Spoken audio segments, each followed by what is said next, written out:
Eureka!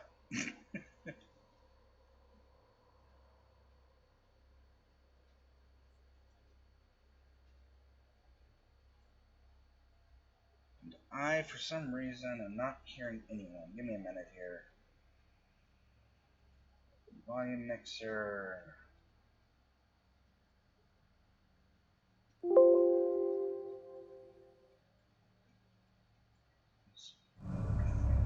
Oh my god, that's why all of my sounds are so down. I have everything turned down. Stupid TV.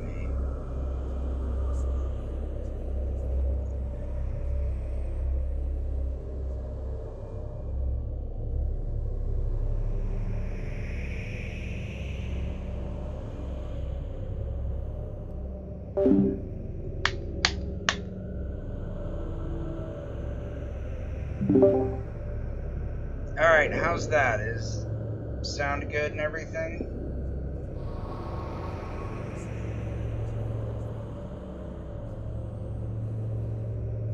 Okay, for some reason I'm not getting any audio. Hold on.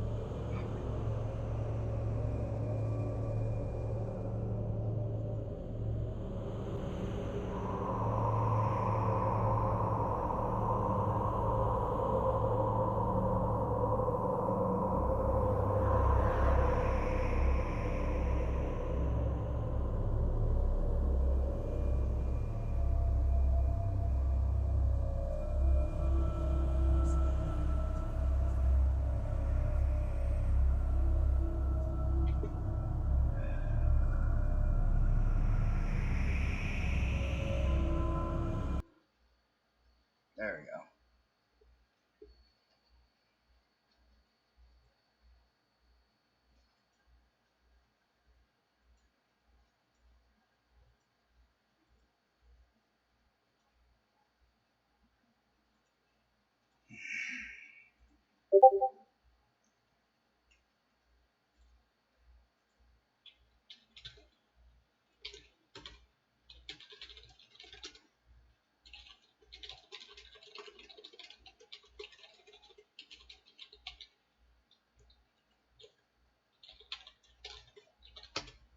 I think I figured out what the fuck is the problem. Hold on.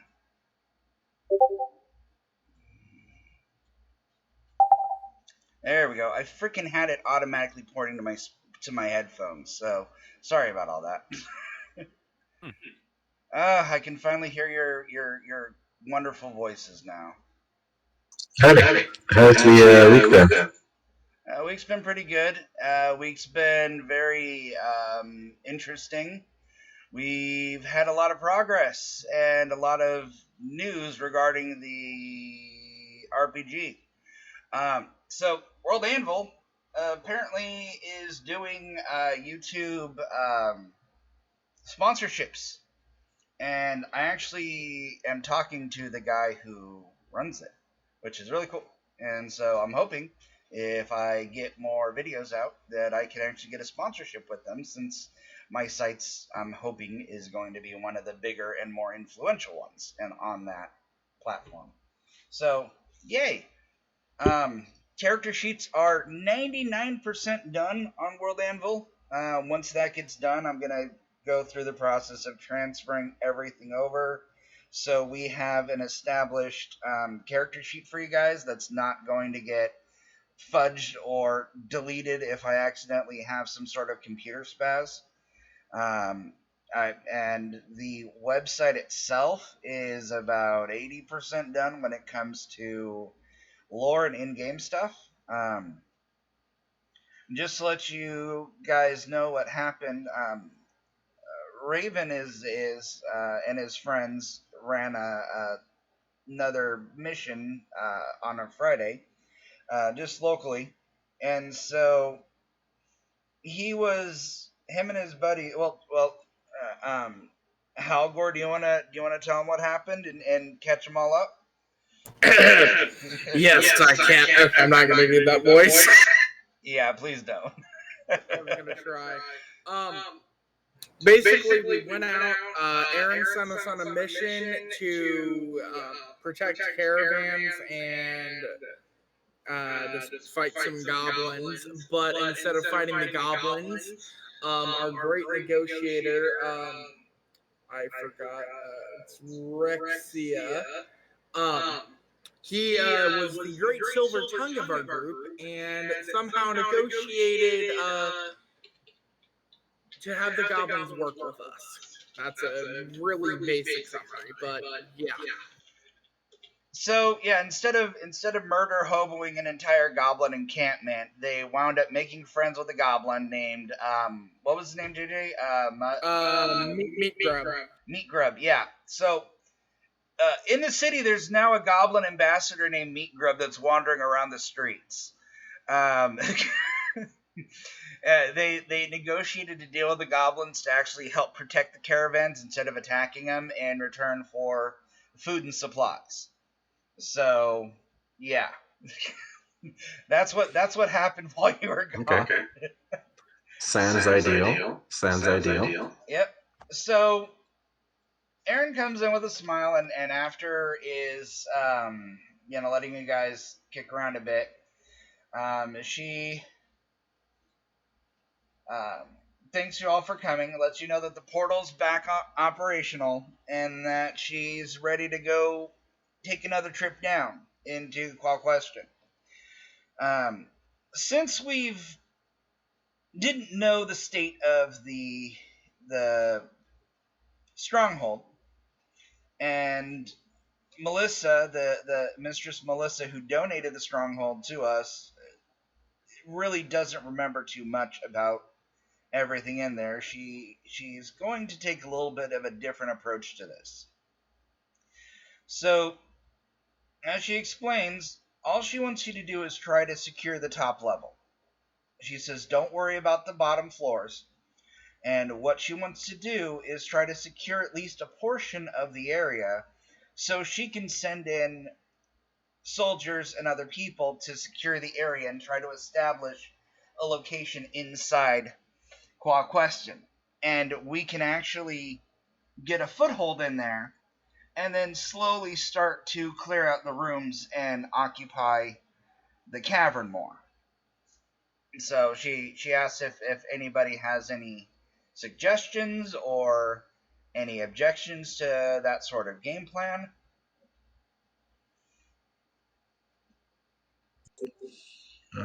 Yeah. Okay. I think that makes sense to Fallon. All right. And Sounds good for me. all right. So and she smiles to Fallon politely. And she says, I just want you to understand that we had to use a very rare scroll to get you back out of there. You were pretty much dead, and so they used their only resurrection scroll that they had in stock to bring you back. And she puts out six scrolls and hands you each two of them. So let me add those to your characters real quick.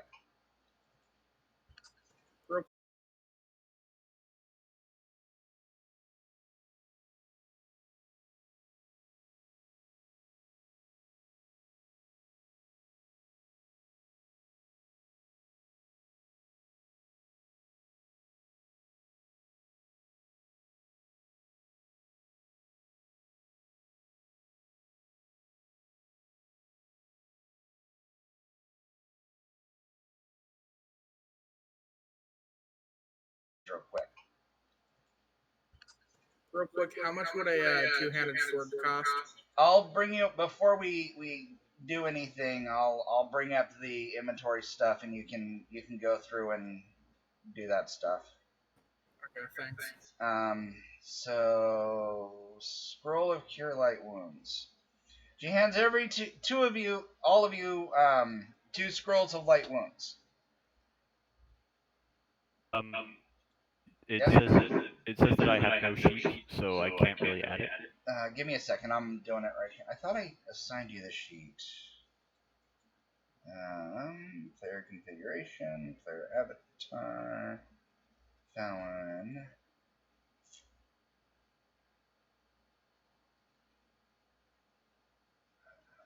Sorry, I've been screwing around with so much stuff today. And figure permission.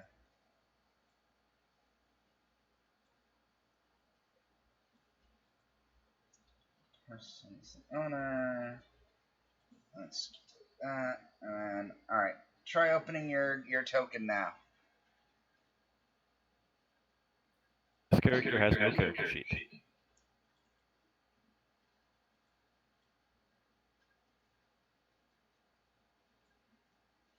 By double clicking the token, or are you in field team A and players?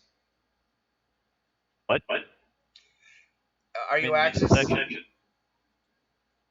Okay, so you're in the terminal, the virtual tabletop, and then I'm saying, are you clicking on your token to open the character sheet, or are you clicking on the actor list on the sidebar in the actors directory?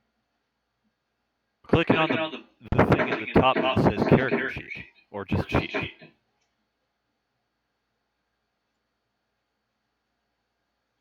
Okay. Wait a second here.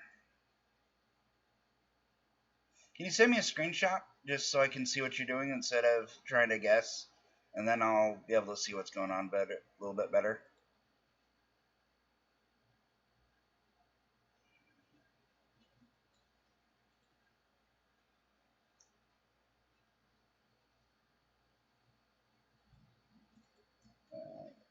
I wrote those wrong. Inventory. Okay, there you go. Screenshot sent. Ah, thank you. Oh, I'm so sorry. What I need you to do, Eureka, is go into that link in the Explorers Guild that I sent at Terraceburg chat for the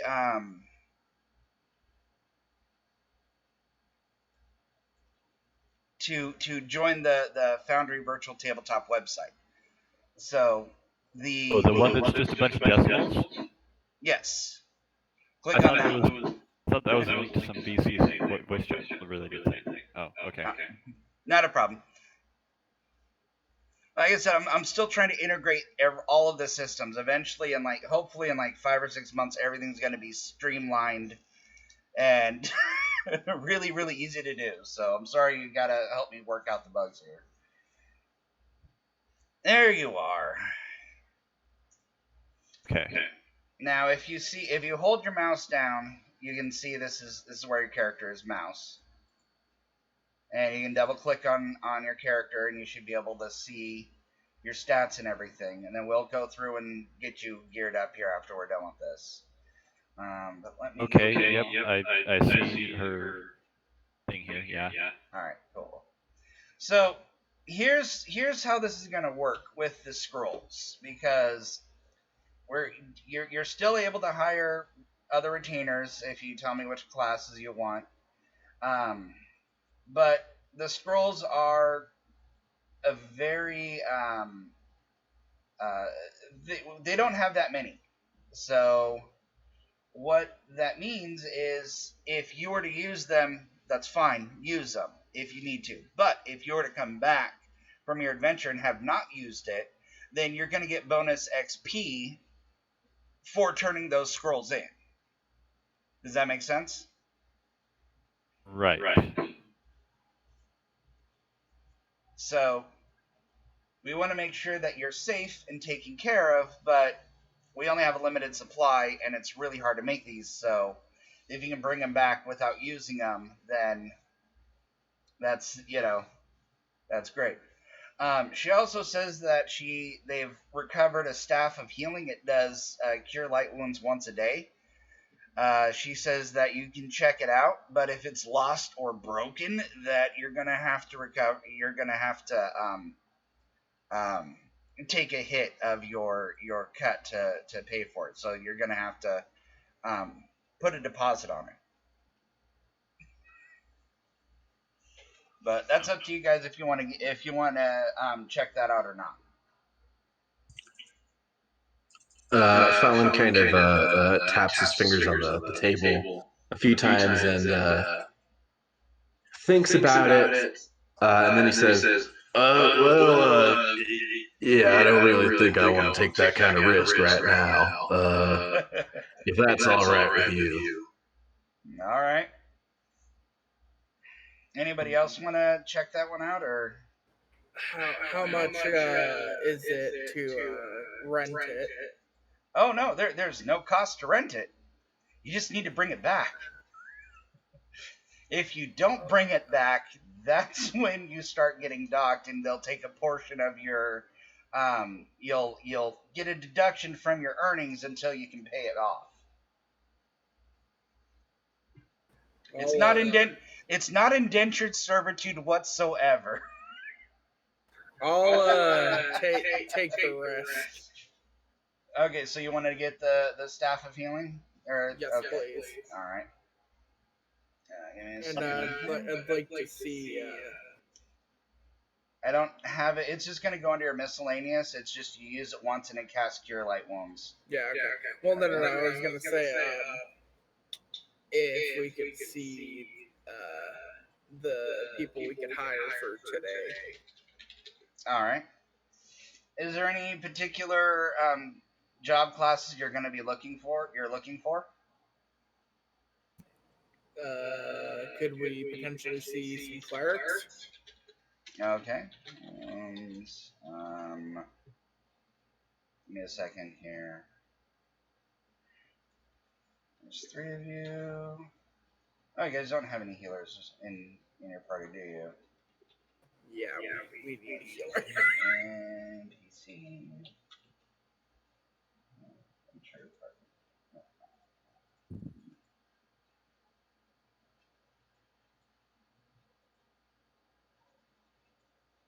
Yeah, and see. Let's see who's available.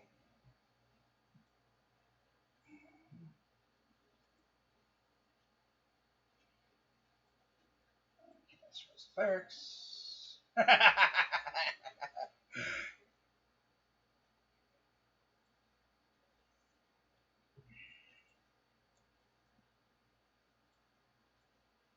All right, just for fun here, we're gonna just give me a second here because I got the list of clerics, and we got Erin brings in the mystical one. She's available. Cracky the hooded one. Let me get her picture on there. It's going to be hirelings. Choose file.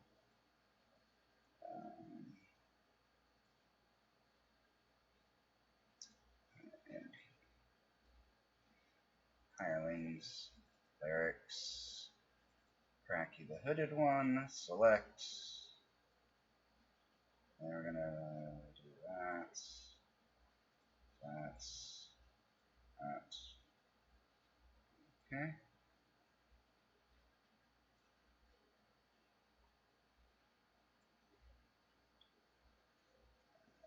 Let's start up with 8 and 8. Cracky the hooded one sits down. And who is the third one? We got Flago. I don't think I did his picture So I've never had the opportunity to add any weapons or armor or anything to this yet. sheet. We're gonna, after we're done here, you're gonna be able to go to your guild store. We'll get you geared up before we head out to the dungeon. So, just right now we're going through and picking up a couple. Falago. We're just trying to bolster the party because 3 people going into this place is not going to be a good idea.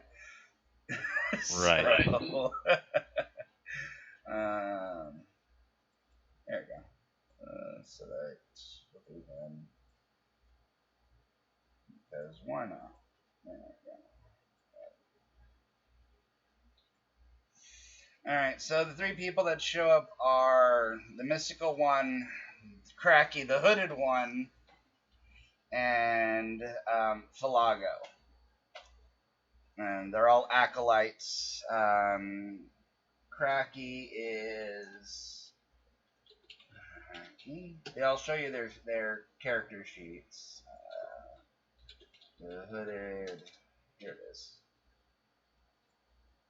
And yeah, Cracky is level 1.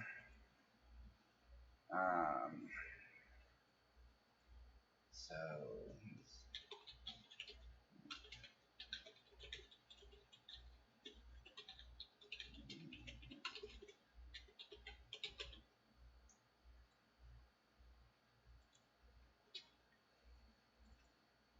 Falago is Philgo.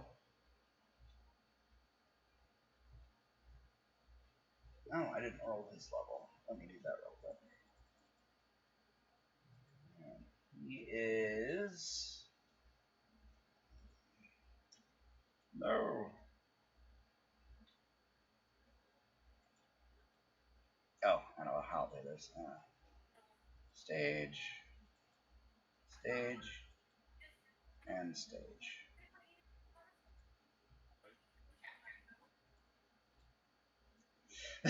So here's your choices of cleric, guys.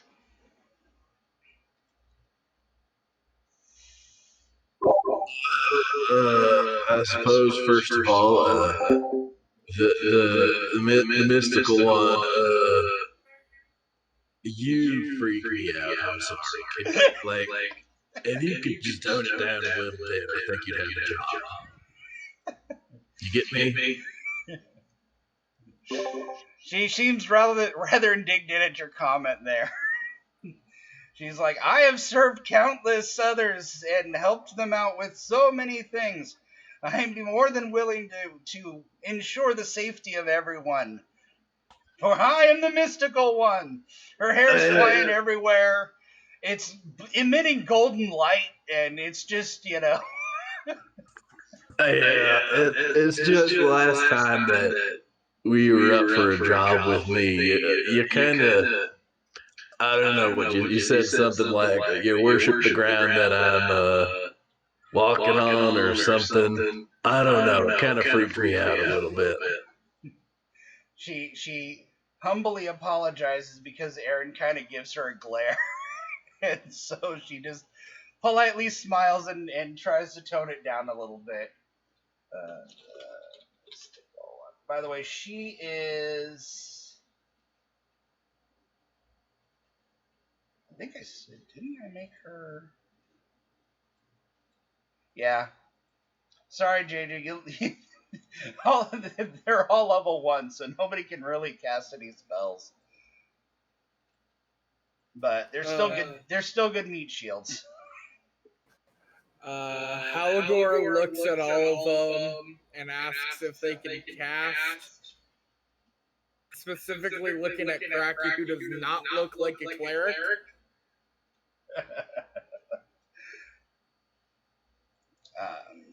If what can who? If Cracky can actually cast spells because he does not look like a cleric.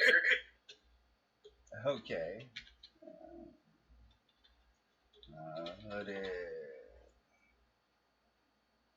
Can't remember. Yeah, he says he just kind of gives a just whatever. Yes, I'm a cleric. No, I can't cast spells, so fuck you guys if you don't want me. I came here because I'm trying to do what I can, and you guys are acting like you're all hot shit when you couldn't even clear a fucking room. So he's out. I'm not too bothered by that. I feel like Crack's probably understand. I don't know. Check himself in somewhere. I don't know what his deal is. Phil, good. Can I call you Phil? Phil? Yes, you can call me Phil. Amazing. Phil, what are your qualifications as a cleric? Okay, well, give me a second here. Well, so far I'm a cleric of the highest order. I actually can cast Remove Fear and Cure Light Wounds once a day. And I am well and fully equipped with a mace, chainmail, and shield. And the highest order, is that like a specific order? No, Or what? he's level 3. He's a priest. I'm trying to judge. Yeah. Like the highest order. What god does the highest order serve? He says, I'm trying to I'm get a handle sorry. on here.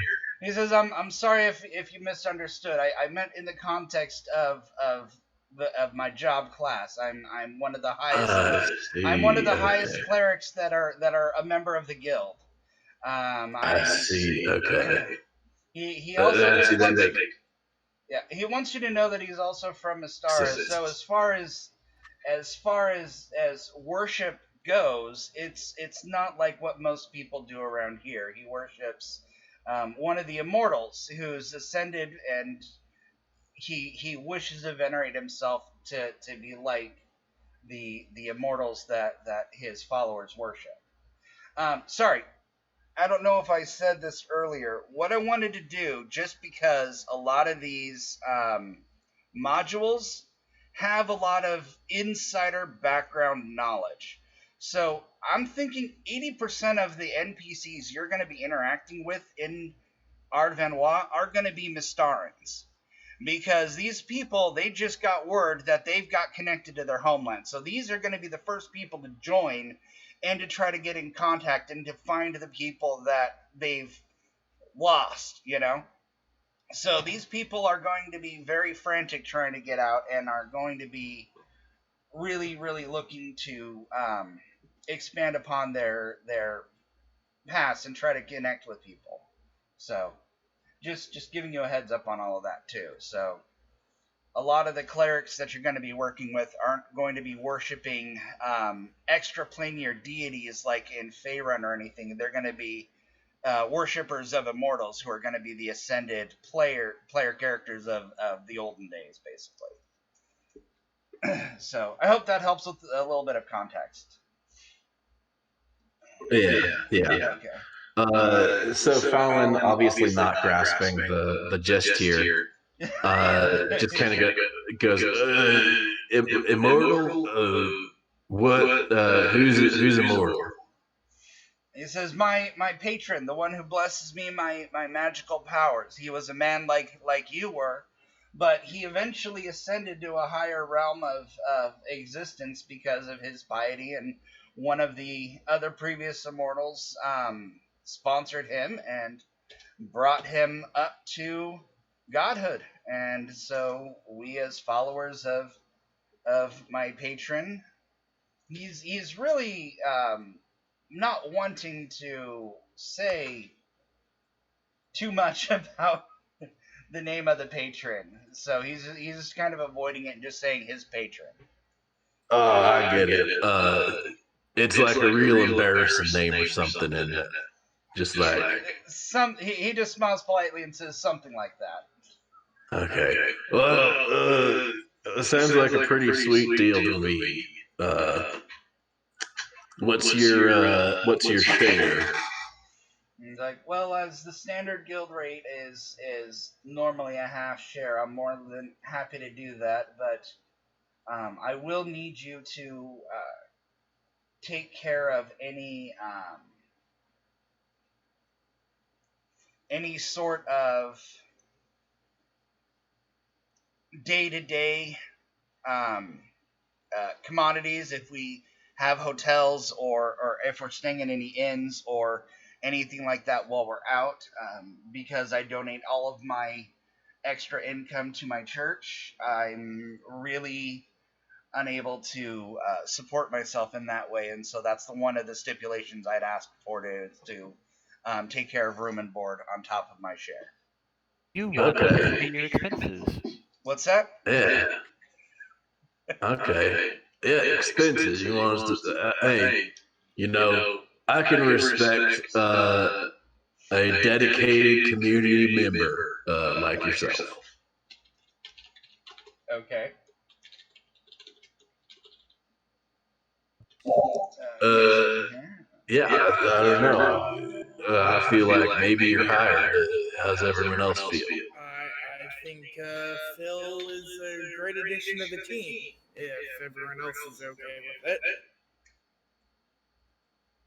I think you two are the experts.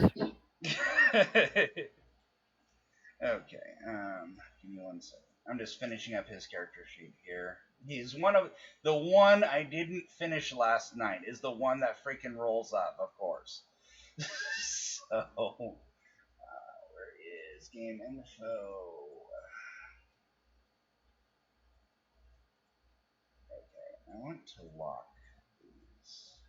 There we go.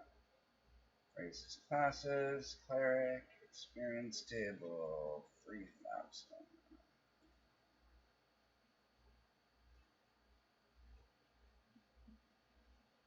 Okay, level 3, 0. Okay, that's good. And then there's that. There's the retainer. 50 and 24. Alright. He's ready. Okay, so the mystical one decides to just leave and because you just pretty much ignored her and she just patiently watched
attempt to reconnect. Try it now. It says it's connected now.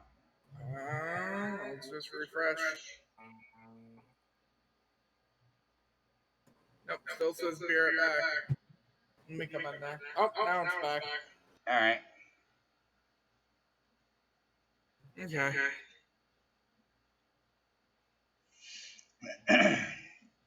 Alright. So you're going to introduce Trebelos. Yep. So Trebelos the boy magician. He is right there. And he's got 4 hit points. No armor. But he can cast light and sleep. So, and yes, he's level 2. So, and Well, I don't know if I really know about, hiring little kid. No offense, kid. I'm sure you're great, but I also think I'd feel pretty awful if you went and bit it. He just kind of gives you a stern look and is like, "I'll have you understand that I'm already level 2 and can cast more spells than you." Also kind of gives you like a, what are you talking about? Look. Yeah. Yeah, you're also like 6 years old. I'm actually 14. I can attest to his power. He slept like 5 goblins in one spell, and we incapacitated them forever. He looks kind I of mean, nervous about that be comment. that as it may.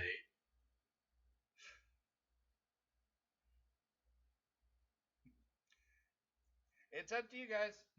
He's here, so you take him if you want. I mean, if you're recommending him, but gonna feel real bad if this kid dies. I don't think he'll die.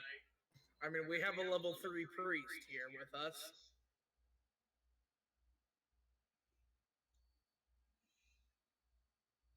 Philago or Phil, Philly says that he'll ensure the boy's safety upon his life,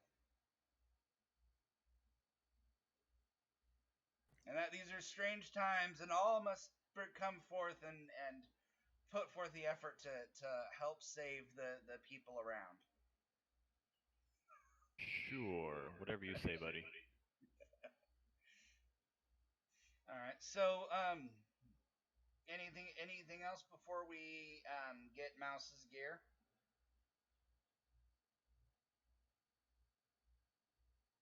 I think we have a good party so far. All right. Yeah, we have. So I'm an elf. Yep. Let's see. I'm willing to guess that Halgor is a fighter. Yep. Yes, I am. Beautiful. And then I'm guessing Mouse is a thief. Yep. Yeah. So we've got all our bases covered. All right. Eureka, just to show you, here's the equipment cost list. Okay. Right. Are you able to see it on the screen? Yes, I can see it on the screen. Awesome. Let's see here. Yes. Okay.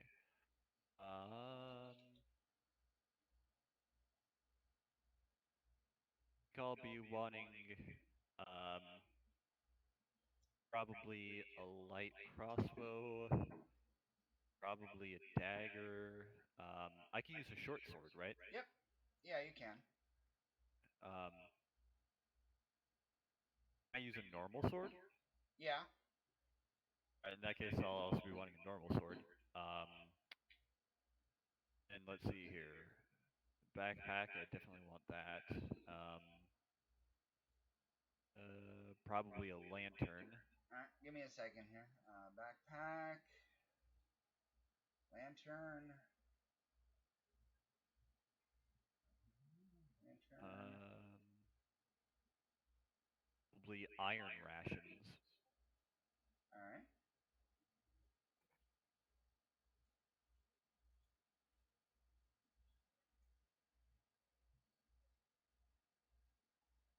Bead of rope sounds good. You want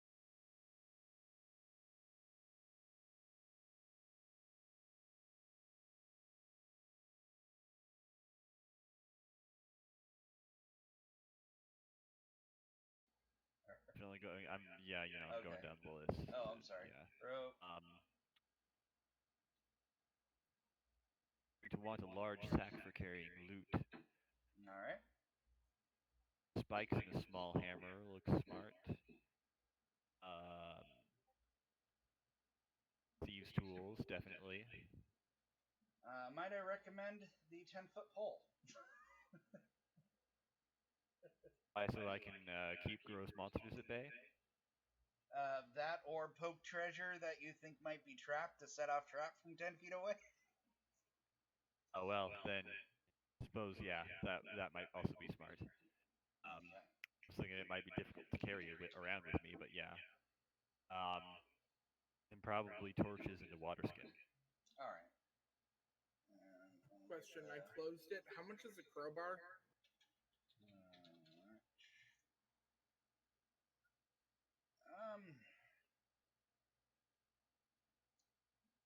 Give me a second. I'll check. That's the official list. I actually, from the OSE books, I put in all of those items. So. Also, if you could get closer to your mic a little bit. How's that? Much better. All right. Is that better? Much better. Okay. So. All right. So, how does that look on your gear? Can we go to the inventory tab on your character sheet? Oh. Yes, it looks good. Okay. So. And then, I forgot to mention armor. I should have leather armor. Okay, torch. And then.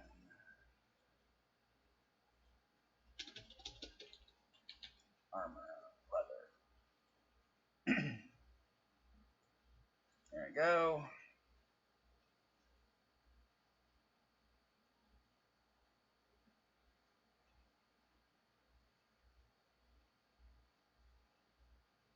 I'm going to have to do it both ways, aren't I?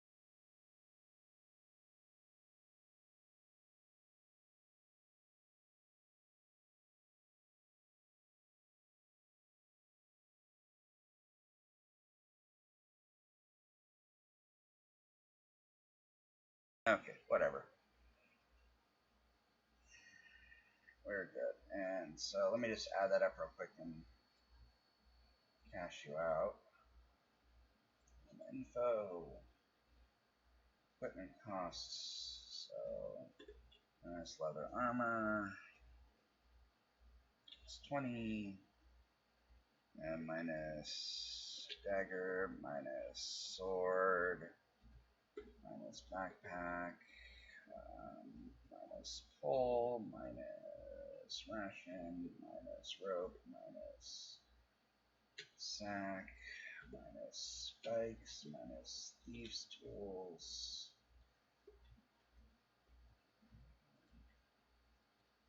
And of course, I wasn't doing any of the calculation.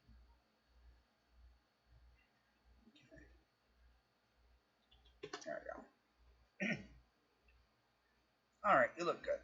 And yeah, I'm really hoping soon that my friend and I are going to get this sorted where we can actually have backpacks hold items. So it's going to be nice to organize things on the character sheets themselves. Real quick, how much is a crowbar? Oh, sorry.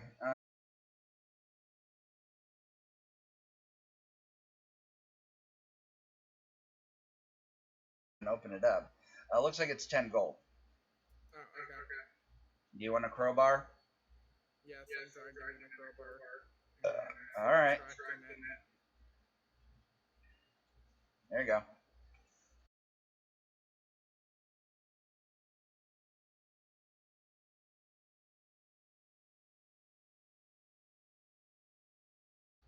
There you go.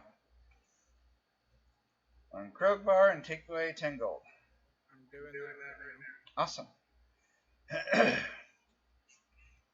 All right. Anybody want to do anything else before we go to Queston? I can't think of anything. Yeah, I guess not. Okay.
let me just make sure that I have it shared for everyone.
Oh no! Technical difficulties. Same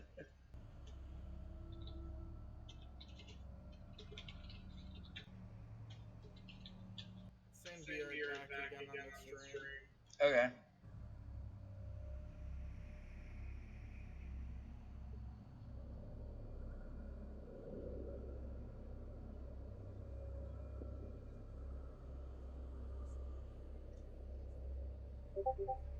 There we go, it's fixed.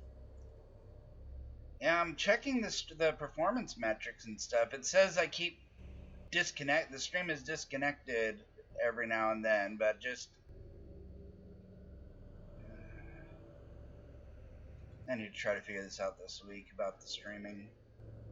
But okay, so what happened to Fallon?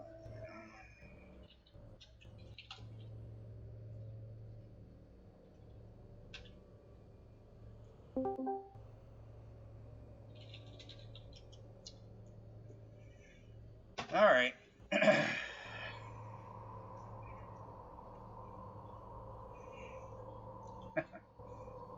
While Fallon's having intermittent connectivity issues, you notice him kind of fading in and out a little bit there because it looks like he's about to get pulled back. But he makes it through.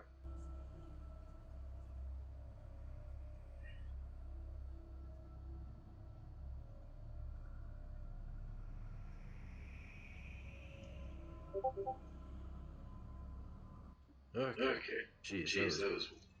Yeah.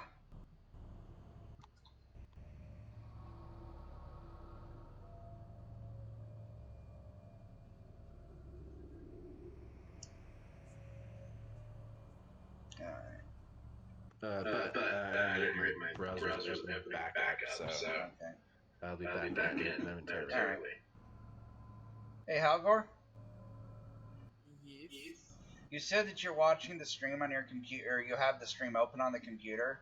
Since you are on the same network as me, why don't you close that window and turn off any Steam or anything that might be pulling from the internet for this, since I'm... Yeah, I usually have everything closed naturally. Okay. But I'll close your stream then. I appreciate it. I mean, you can put it up on your phone if you want to keep an eye on it that way. Oh, okay. I'm a dork. I'm a dork. It's fine. I closed it. Thank you.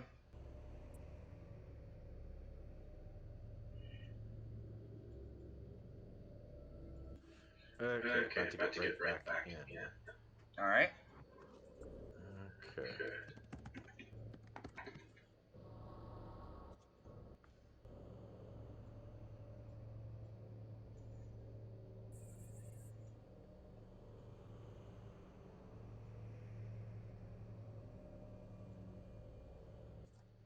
Okay. It's just loading now. All right.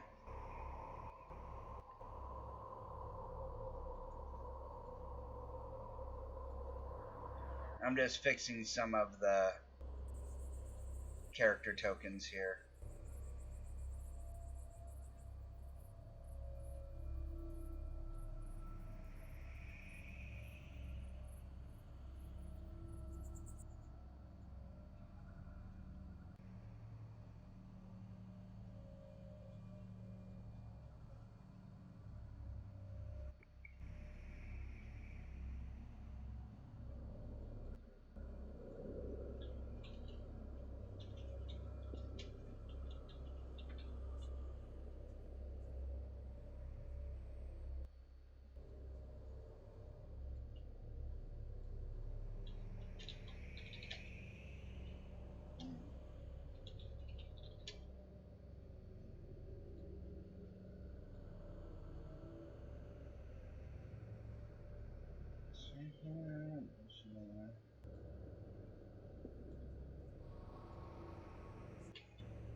Well, it's being difficult.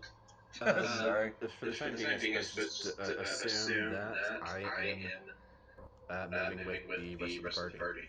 All right. Until I can kind of hop back into control Fallon personally. Okay. So I guess since I'm the fighter, I should move forward first. Yep. So what's a good feat? So right now we're doing turns. So everybody we're moving 40 inches at a time since we're out of combat. So if you look at your EN score on your character sheet, that's the or I'm sorry, 120 feet. That's the exploration movement rate. Encounter rate is whenever you're in combat. So you and Mouse can just work your way through, and I'll follow along. Just make your turn first, and then.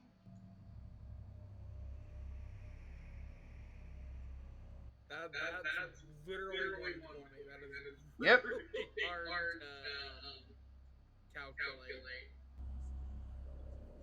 Because it eats up so much screen space. Well, you can go 80 feet, and then you don't have to go the full movement rate. True. Okay.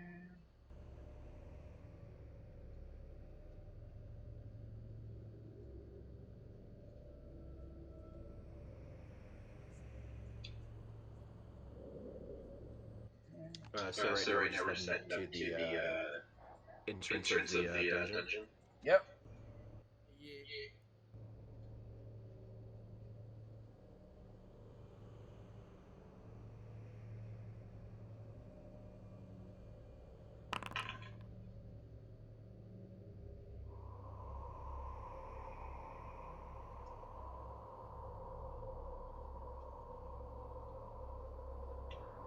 Hold on a minute here.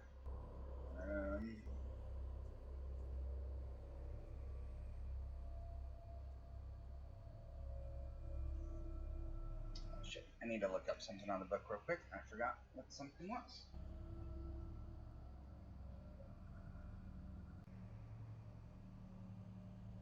And we're gonna go.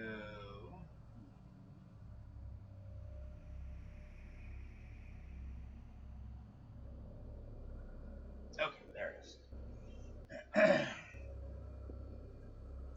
So.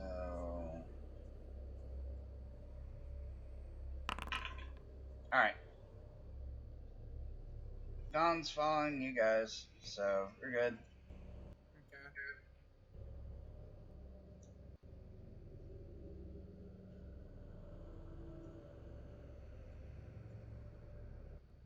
Okay.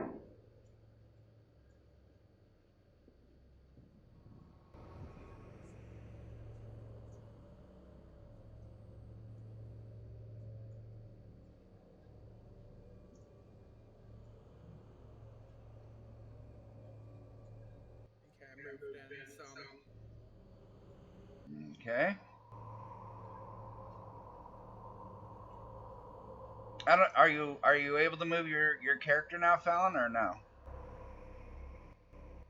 Should be able to. Okay. Yeah, looks like it.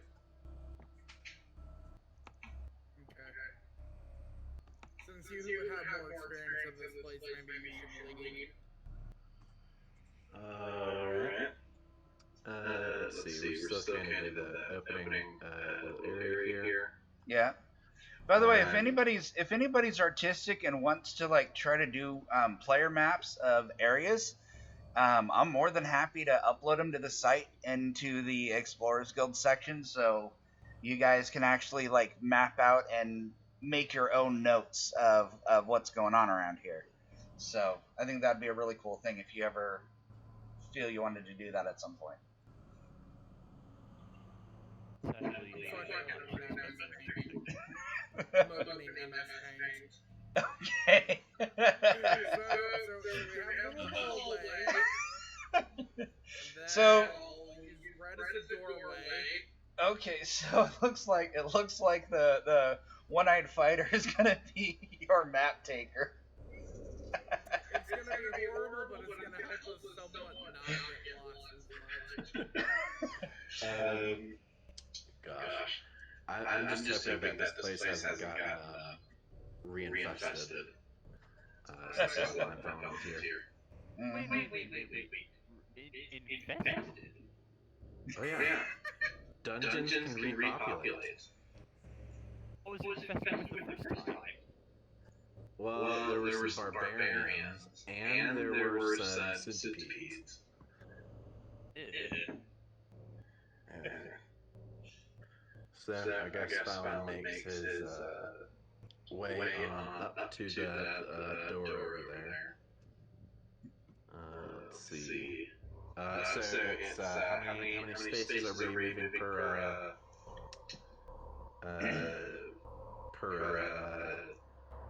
And your round? 120 feet, and your attributes, it's going to be the exploration movement rate. So it's going to be the EX section. Okay. So let me just test that. So 120 meters? Feet. Feet. Okay. Yeah. Beautiful. So that's from the Sorry, door we're using over. freedom units here. It's going to be 40 feet to get to this door. Alright. So I'm going to creep on up. I suppose I would like to make a listen check here. Right at the door. I might be able to help you a little bit with that. Yeah. Get on up here. Let's double down on that listen. Alright, so check out how you do the listen check, Mouse. If you open up your character and you go to your abilities, you'll see where it says listen door. You just click on that and it'll kick it through. Let me check though to see. Yeah. Sorry, I haven't done the rogues much yet, so I'm checking to see about how the stupid listen checks work. Okay. And of course we're doing one on a dice 6, not 6 on a dice 6. Correct. Beautiful. Mm-hmm. I always prefer to roll under. Right. Now, all ability checks, from what it looks like, is rolling under. Any attack bonuses and any attacks is rolling over. Okay, so I'm gonna try. And Listen at this door. Okay. That was a 3. I No, don't you think I don't hear anything useful. I'm also going to check for traps here. Okay. Actually, let me do the. That's a 4. Okay. I'm going to let our thief move in to steal my thunder. All right. Maybe. Oh yeah. You don't hear any movement. Actually, if you're a rogue, you could use your abilities themselves. If you go to the abilities tab, you'll see find trap, remove trap, hear noise.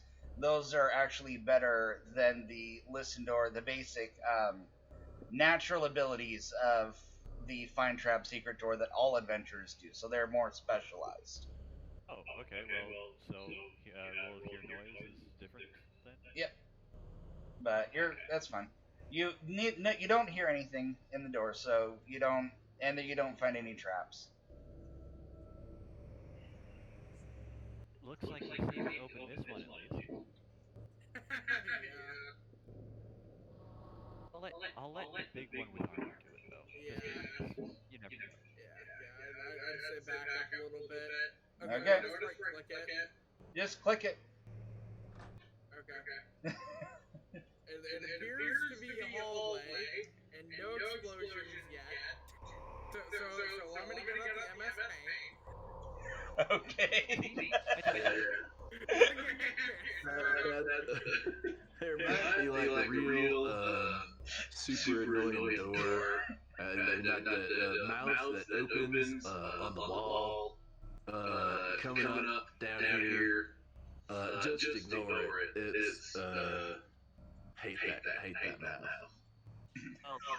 Well, one on the left is a dead end. The one on the left's a dead end. Yep. They're all going to be dead ends most of the way down this hallway. Okay, so I can just block There. this off and get If you want to, give me a second. I'll read you the room descriptions here. That'll give me time to do my glorious map. Yeah. Where is it? There it is. All right. So the first alcove here.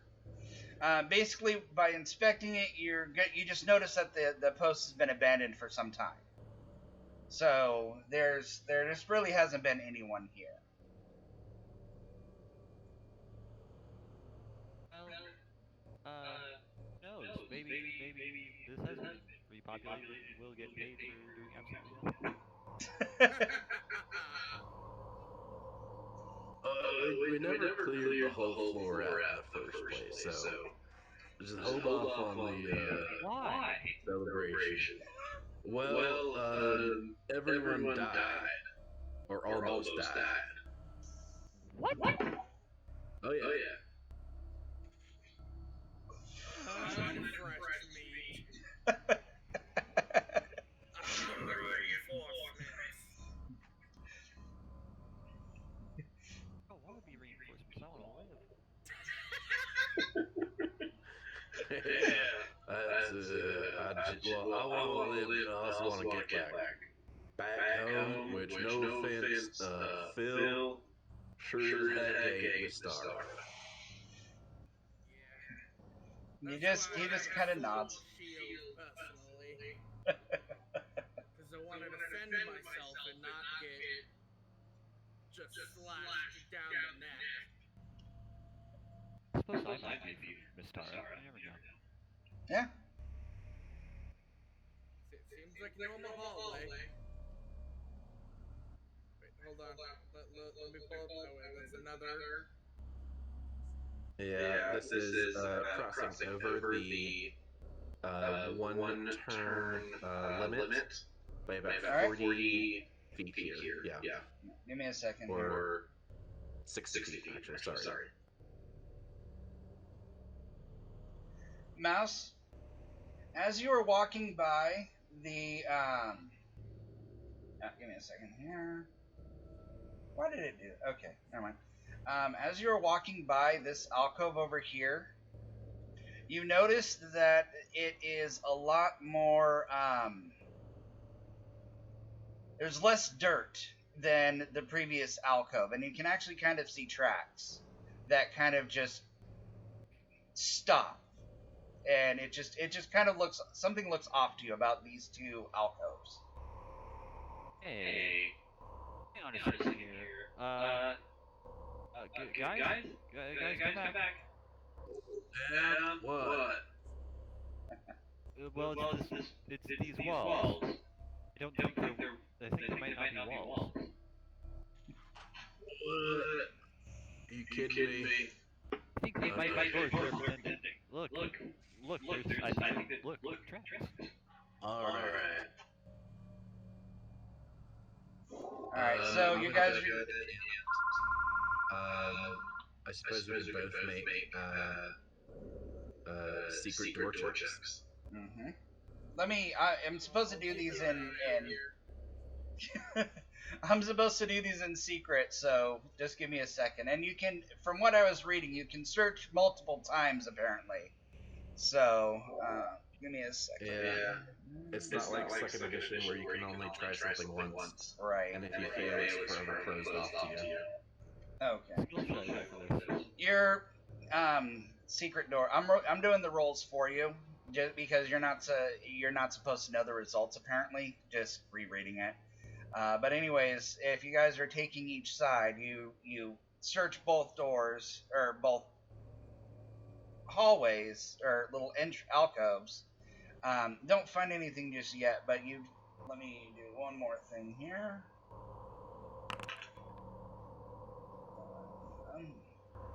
Okay, no, we're good. So let's do one more time. Cancel door. Door.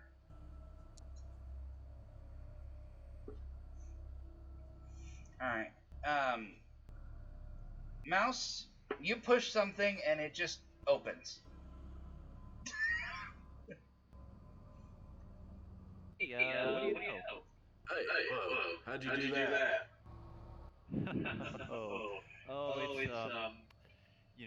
It's trade secrets. You can check to see if it opens the same way on the other side if you want. I'm gonna. If he comes over to check on the other side, I'm gonna watch him very closely. Okay. Here. Just so I This know is exactly how you do it. This is how you do it. Like this. All right, and there you go. So yeah, those two are two secret doors. All right. Let me pull up the map again. All right. I need to update this in MS Paint.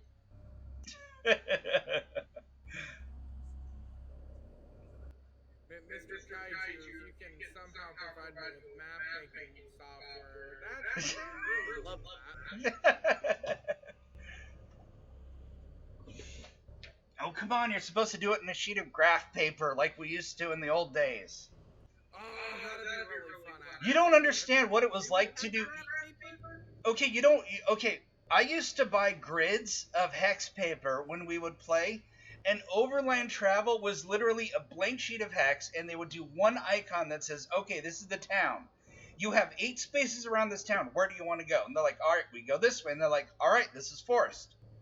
Roll for encounter. Nope, nothing. All right, where do you want to go? We're going to go north. All right, this is forest. Roll for encounter. And that's how we would map out the overland. We had no idea what anything was. Wow. So, yeah, it's... I'm really trying. This is a horrible map, and it's making me isolated. I'll get you something later, don't worry. Okay, that's not an equal. There is Dungeonographer, which is Oh. a good piece of software. That's cool. I'll look into that later then. I plan on having an official map on the site, and then actually unlocking the rooms that you discover, so you can actually go through and see what's been discovered, and maybe have players do a write-up of their experiences in that room and the comment or what exactly happened. So You know there is incarnate. I do use Incarnate. I use Incarnate, Dungeon Draft, and a couple other programs. So this was made in Dungeon Draft. So, which way you guys gonna go? Which way do you guys want to go? Left or right? Well, I see a body over down here to the left. Ooh, a body. I saw some bodies up top, and I did not want to go up there. I took a little peek. Yeah, I think we plucked those bodies pretty clean last time. Yeah, but you didn't do these ones, did you? Nope, for sure not. Okay, so we're going up. Which bodies? Oh.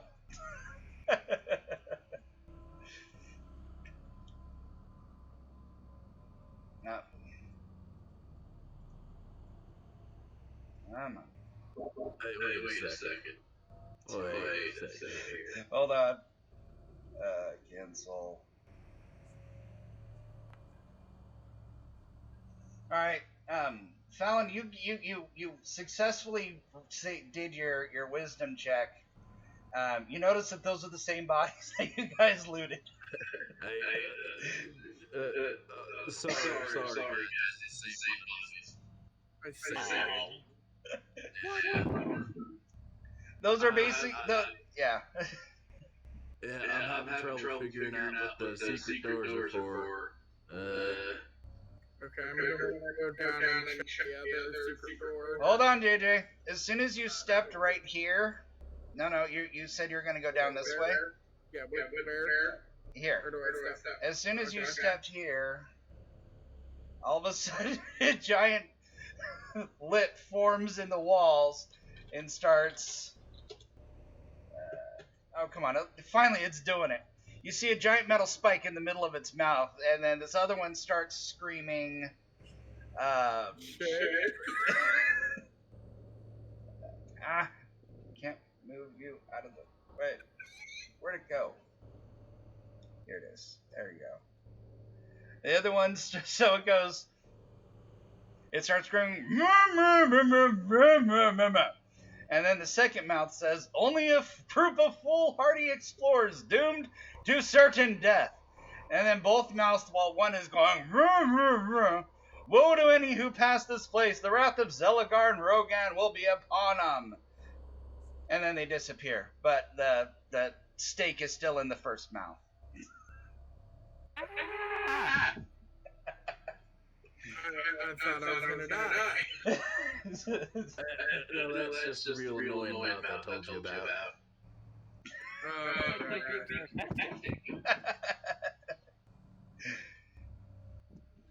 Look, if there's one thing you should know about me, it's that I'm never sarcastic. Not for a moment. Sounds boring.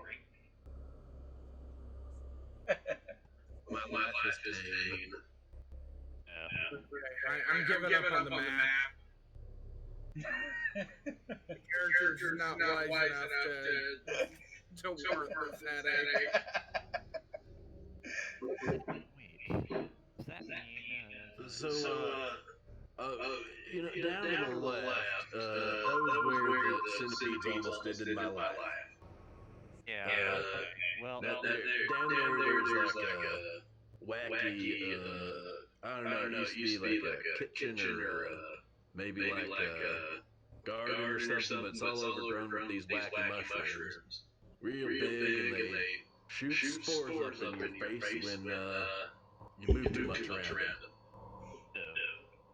But you weren't kidding about the secret doors not really serving any noticeable purpose. You can use the secret doors to get around the magic mouth activation.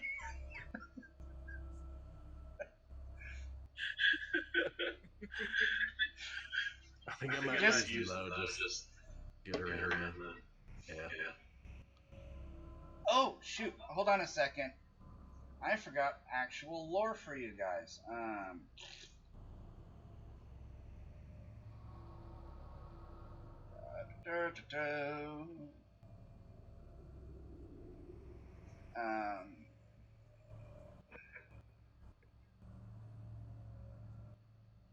If anybody wants to read about the cavern itself and to go into the, I can read this here. I'm recording. We got how many? We got 2 viewers. Why not? All right. So for the people who haven't been here, here's the gist of it. So you kind of get some context of what's going on here. I'm sorry, I'm like scatterbrained. The Cavern of Quaqueston. Many years ago, rumor has it, Oh, I have the perfect idea. Phil comes up after seeing the bodies, and he's like, Quaqueston! I know this place! I've heard stories about it.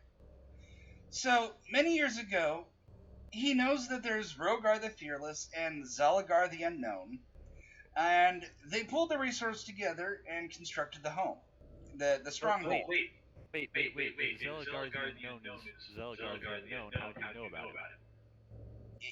Because that was his title.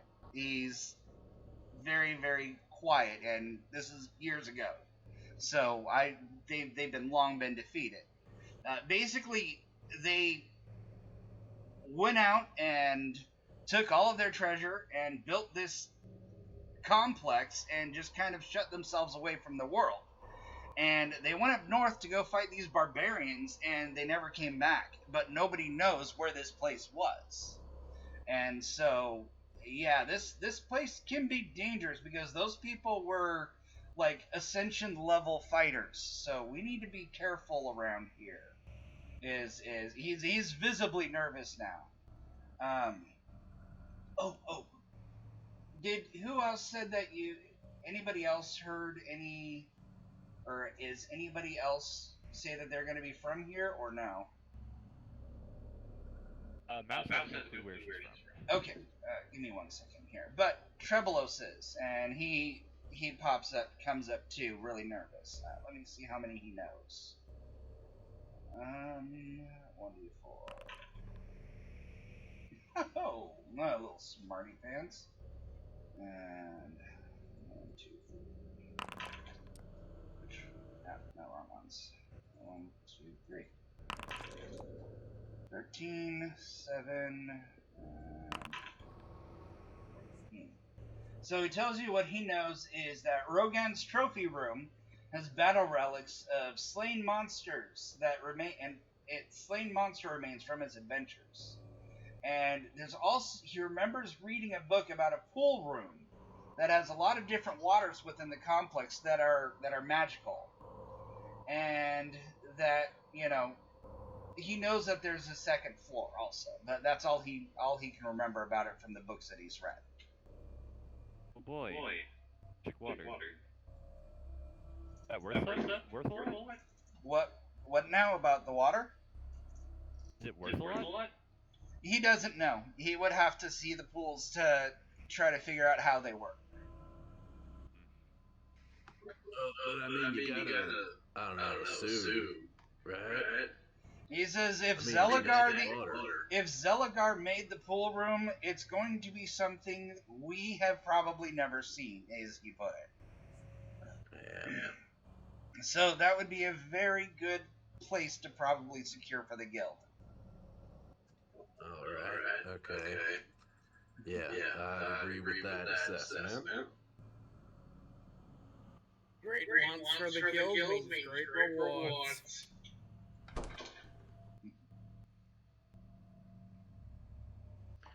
Well, my vote then is let's go down to the right. I second. You can go first. Hey, sure. Thank you.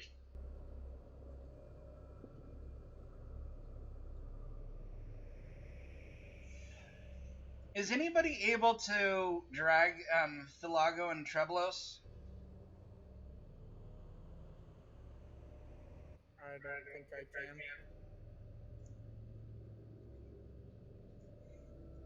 can. No. Alright, well, Jade, what I'm going to do then for, since you're the one that hired him, I'm going to give you control of his token. Because that way I can keep all the GM tools up, and then you can take care of that. Give me a second here.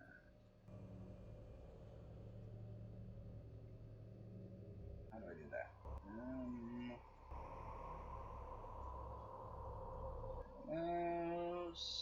Configure permission. Off. Raven. Owner. Now. Alright, can you move him now? I don't see him. He's right here. No, I can't. You just moved him. Well, it goes pitch black for me then. Okay, that's fine. I can add the vision. I just wanted to make sure that you can move these. Okay, well, I couldn't tell if I moved it Okay. because I couldn't see. Okay, has vision. Single angle. Or 270. There we go. And I'll do the same thing with Phil. If you guys can just move these guys around, I'll make sure they have vision.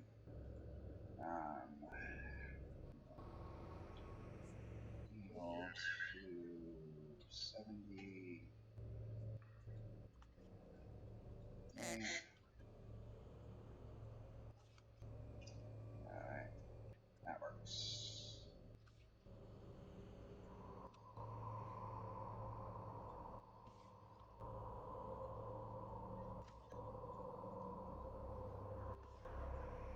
Alright.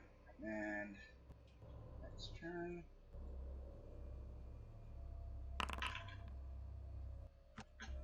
Should we go left or right now? More. Well, my count right from where we are will just take us, back to the main entrance hallway. So probably left. Yeah, let's head to the east. Yeah.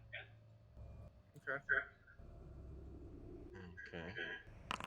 Pop around this first hallway. And Alright, hold on a second. huh.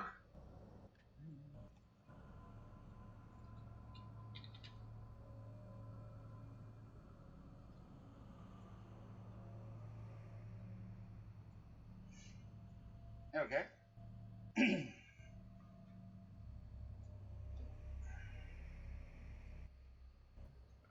Who's moving for Lago? I'll do it.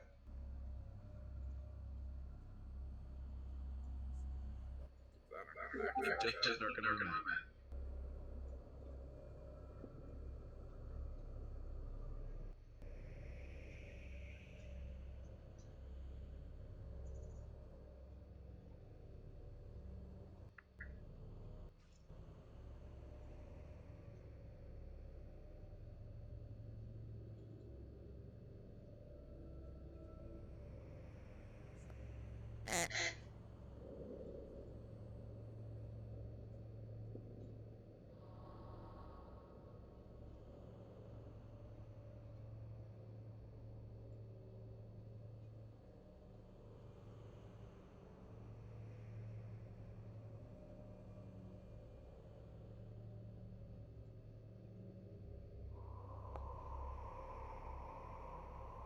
Okay.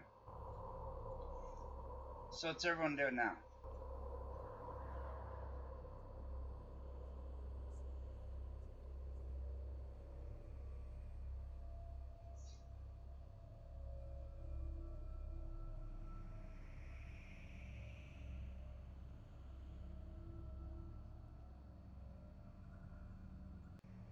Any ideas what we're doing?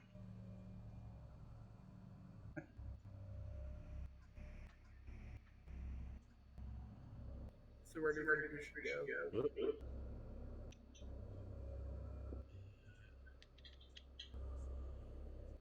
Okay. Can y'all hear me? Yep. Yeah. Okay, awesome. Yeah, just had a momentary disconnection. Sorry. So I do see that this hallway turns right up there at the end of it. But I'm not sure I want to head down that way first because it seems like it would head deeper into the dungeon, right? I think I want to head down to the east and then go south of this first door. Want to open the first door? Well, all right. Yeah, this one right over. If I could get this thing to give me a blip, that'd be nice. But this one right over here. Okay.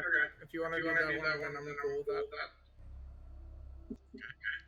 No objections? No objections. All right. Beautiful. Here, I'll move up to kind of guard it, and I'll have Trebolus stay kind of behind to watch our backs. Okay. And I don't know who can actually. An orc just came out of nowhere and slammed the door shut, holding his finger over his mouth. Who just came? Who just did what? Oh my An gosh. orc barreled through and came in between you guys and slammed the door shut and held his finger to his mouth, indicating to be quiet. I start whispering to the orc. Howdy there, friend. Why is it you should be quiet? He creaks open the door and lets you take a peek inside. What's inside? Well, you can hear a whole bunch of goblins, like a lot of goblins, Okay. having a little bit of a party inside.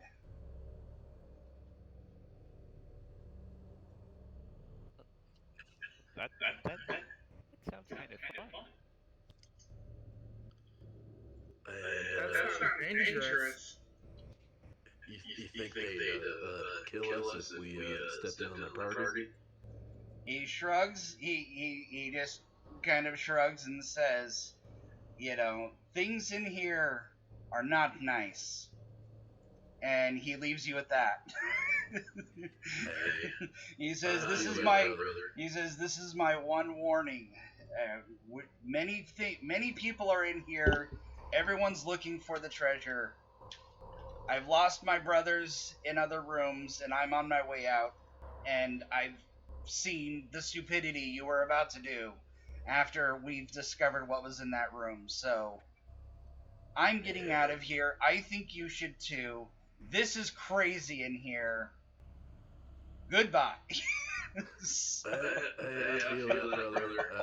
I almost died here the other day. See ya. You might be right.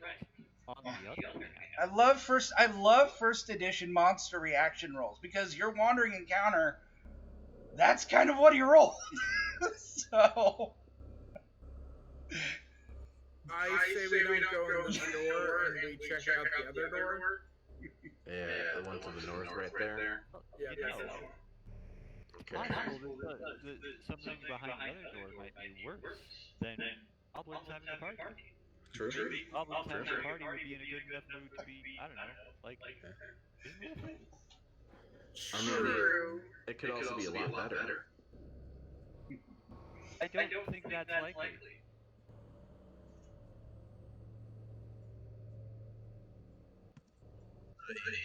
Goblins aren't that bad. They're just having a party. true. But I think we should check out this door up here and not go to the goblin door. Oh yeah, no, I agree. Let's go to the north. Oh, fine here. So are you guys going to shut the door all the way or leave it partially open?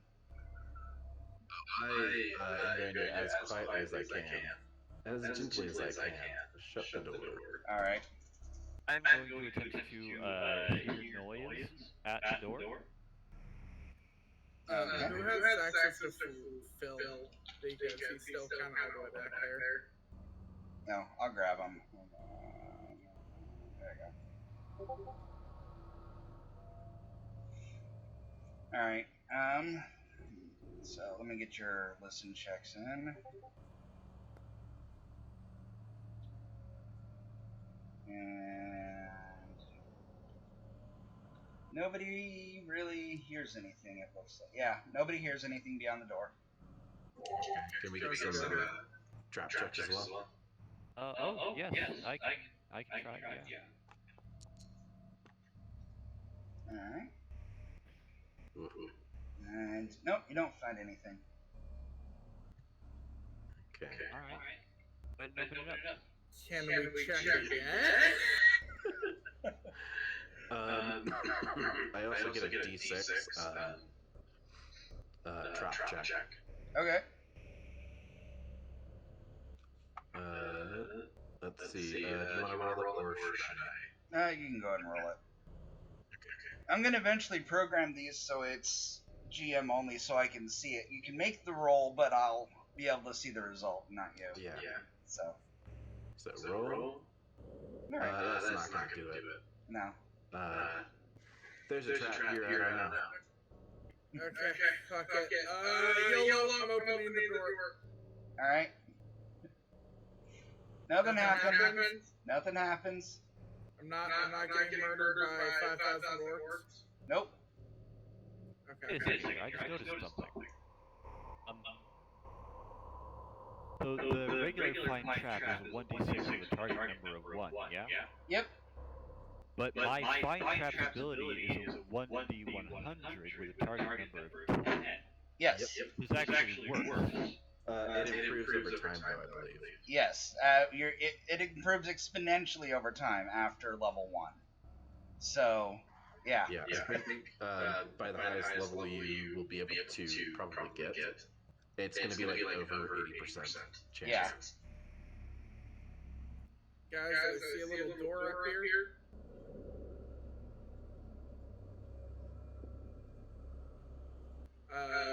Can our thief please check if there are traps or see if there's anything behind the door? And then after that, after those checks, I'll go ahead and give it a try. Alright, let me have a little listen here.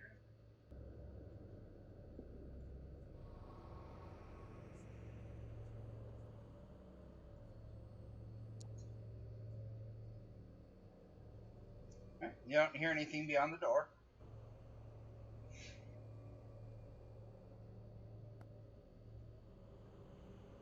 Wow. And there's nothing. You don't see any traps. That looks like it's good. Oh. Nope. Okay.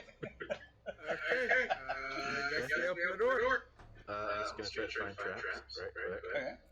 Okay. Well, it wasn't high enough to pass anyways. Yeah. Oh. Come on. Find traps. Ooh. Nice. Okay, this is my entrance check. All right, Mouse. You hear it? You hear the sound of running water. There's water on the other side. Maybe it's that pool. Maybe we should open the door or check for traps. All right. You don't find any traps, Mouse. Okay, good. I'll open the door then. Woohoo!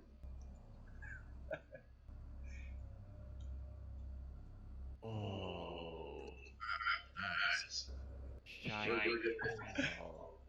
at this. Okay. All right. So let me read the room here. Description. Oh, actually, I got something really cool for this. B1 descriptions, upper levels.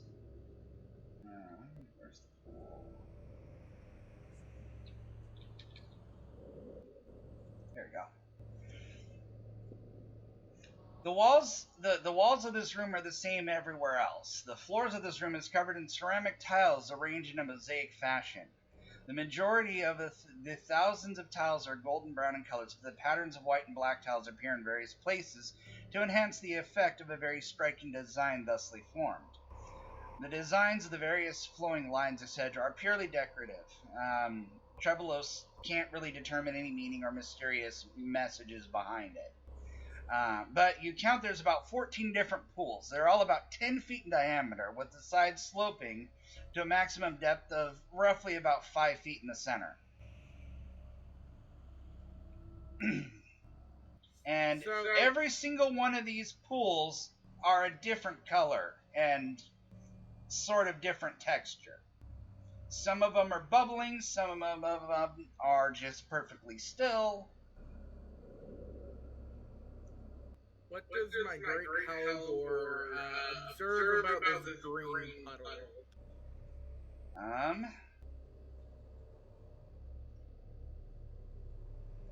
second here. Well, that's filled with greenish liquids, varying shades, with a swirling pattern evident on its stagnant surface. I would like to poke my pole into it. My 10-foot pole. Nothing happens. Okay, I want to stick my 10-foot pole in this one. Okay. That's just a dried out pool. It's completely empty. Okay. I want to go around to each pool and stick my stick in it. Okay. So you're gonna. So which one are you? Instead of just saying that, why don't we go to each pool and go over them if you want to check them out? So that way I'm not bouncing everywhere. This kind of grayish one, the one that is in front of me. All right, that one is a steaming, bubbling cauldron filled with boiling water, which is pretty obvious. Okay, so no need to stick my pole in this one. Okay. You notice there's a whitish crust buildup around the edge of the pool, so it looks to be really mineral-rich water. Let me look at my inventory. I don't have a. Damn it! I didn't get any bottles or like vines. Can I pour out my holy? Nah, I'm gonna keep that on me. Darn, I was gonna take it and have it as a sample. Anybody else want to check a pool? I did bring a water skin. Okay. So did I. And hey, you mage guy. Yes. You do like potions and stuff, don't you? I'm like vials, samples. You mages like science. I'm still really new and I haven't gotten into any potion craft yet, but these I would be very careful with these pools. He's like really nervous. So, What did you say? 18? I don't know. 14? 14? Kids 14? Yes. Pressing on all sorts of worldly nonsense like potion crafting.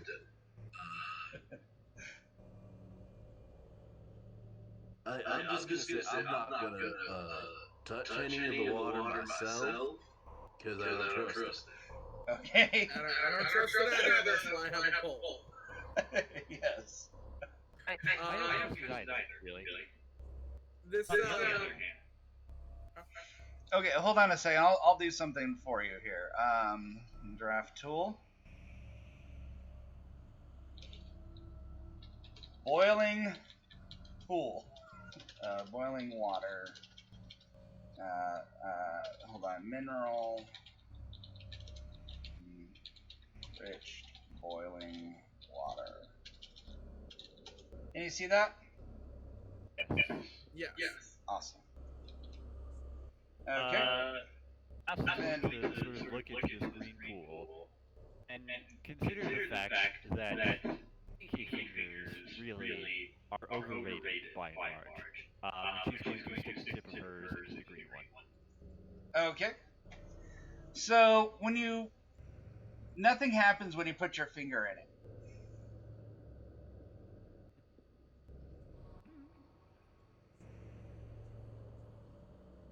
So it's just lukewarm liquid that's just multiple variances of colors.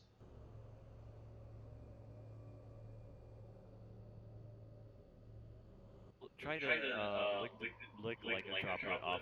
No! It has a fruit. It has a really fruity taste. You don't really feel any side effects for it though. Ooh. No, that's quite pleasant. Hey, Trebelos, you try like that. Trebelos, you roll your charisma on this one, Jonathan. This kid is not liking this. Let me click on my charisma stat and click roll.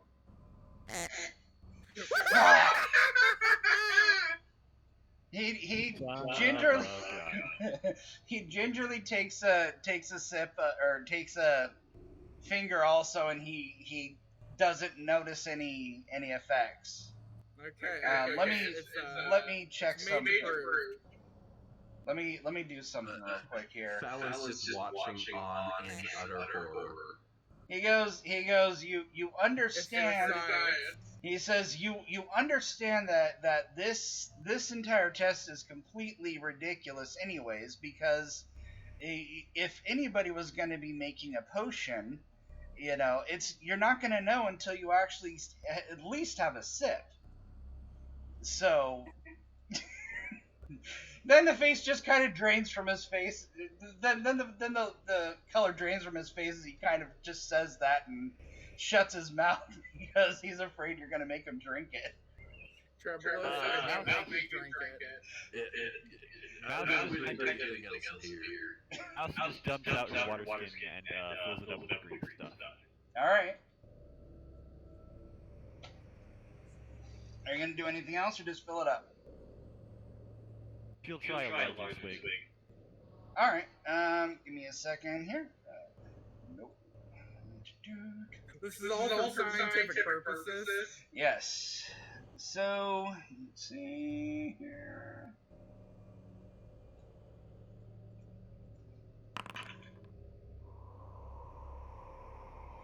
Alright. In about 10 seconds, you start feeling really drowsy. And immediately just pass out. Just asleep. No, like you are full blown unconscious. Well, shit. So I come over and start trying to slap him away. He wakes up after about 4 minutes. Or Mouse, and Mouse is like, why am I on the ground? You see, you drink it, and then you pass out. So this has to be some sort of sleeping potion or something with that similar effect. We should write that down in our notes or something, so when we give the report to the guild. Okay. There you go. Like that. She looks up the rest of you and then she grins and is like, there, you see? That's how you get things done. That's how you die. Horribly. I not agree with Fallon. Hey, try it with another water. See where that gets you. Alright. Good. Alright, so these are the ones that you've discovered so far. Except there's res. Let me check real quick. I think I have something that could probably hit the residue on the boiling water. I have a spike and hammer. Can I kind of use that as like an ice pick, like a makeshift ice pick in a sense, where you hit it? You're just gonna take the spike, and it's basically like the crusting of it's hard water basically. It's like when you the minerals that you see in the dishwasher whenever you have to deal with it. But yeah, you just scrape it off and you notice that it's just like calcium and lime and loam and stuff, so it's just really mineral rich, and you notice the water is boiling, but it's not like too boiling, it's like a comfortable temperature. I see. Okay. In this empty pool, is there any like minerals, like the mineral-rich boiling water, or like what's in the empty pool itself? Nothing. It's just completely dried up. Okay. What about this blue kind of aqua-looking one? All right. This Probably pool aqua. is. You see that this pool is normal lake water and it holds numerous small fish.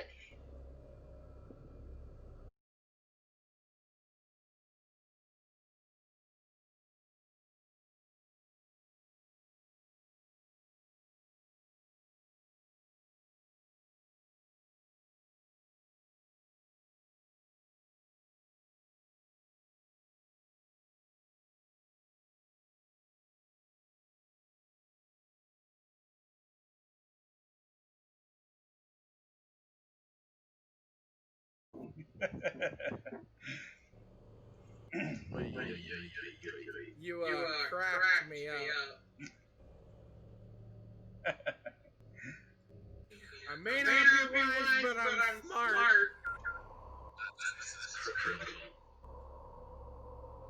Oh, just to show you, I think. Should No, where's try my to get image? shy with some more puns here.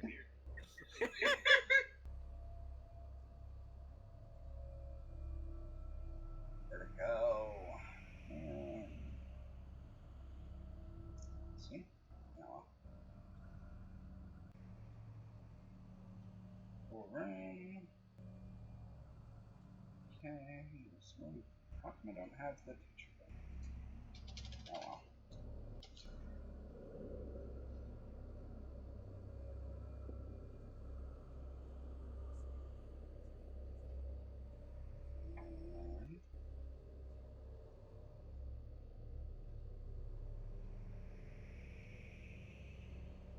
You know what? I don't like this. I'm gonna put the image up.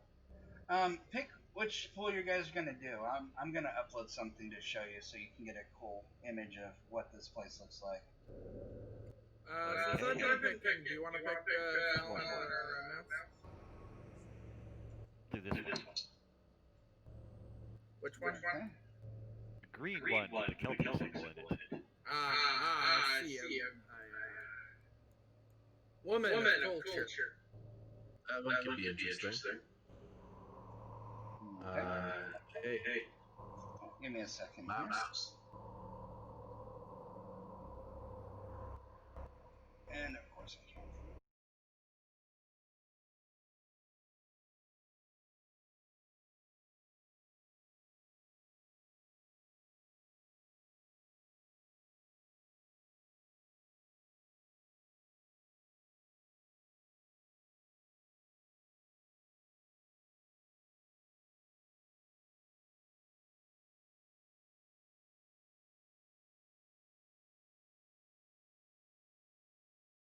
Like Jello,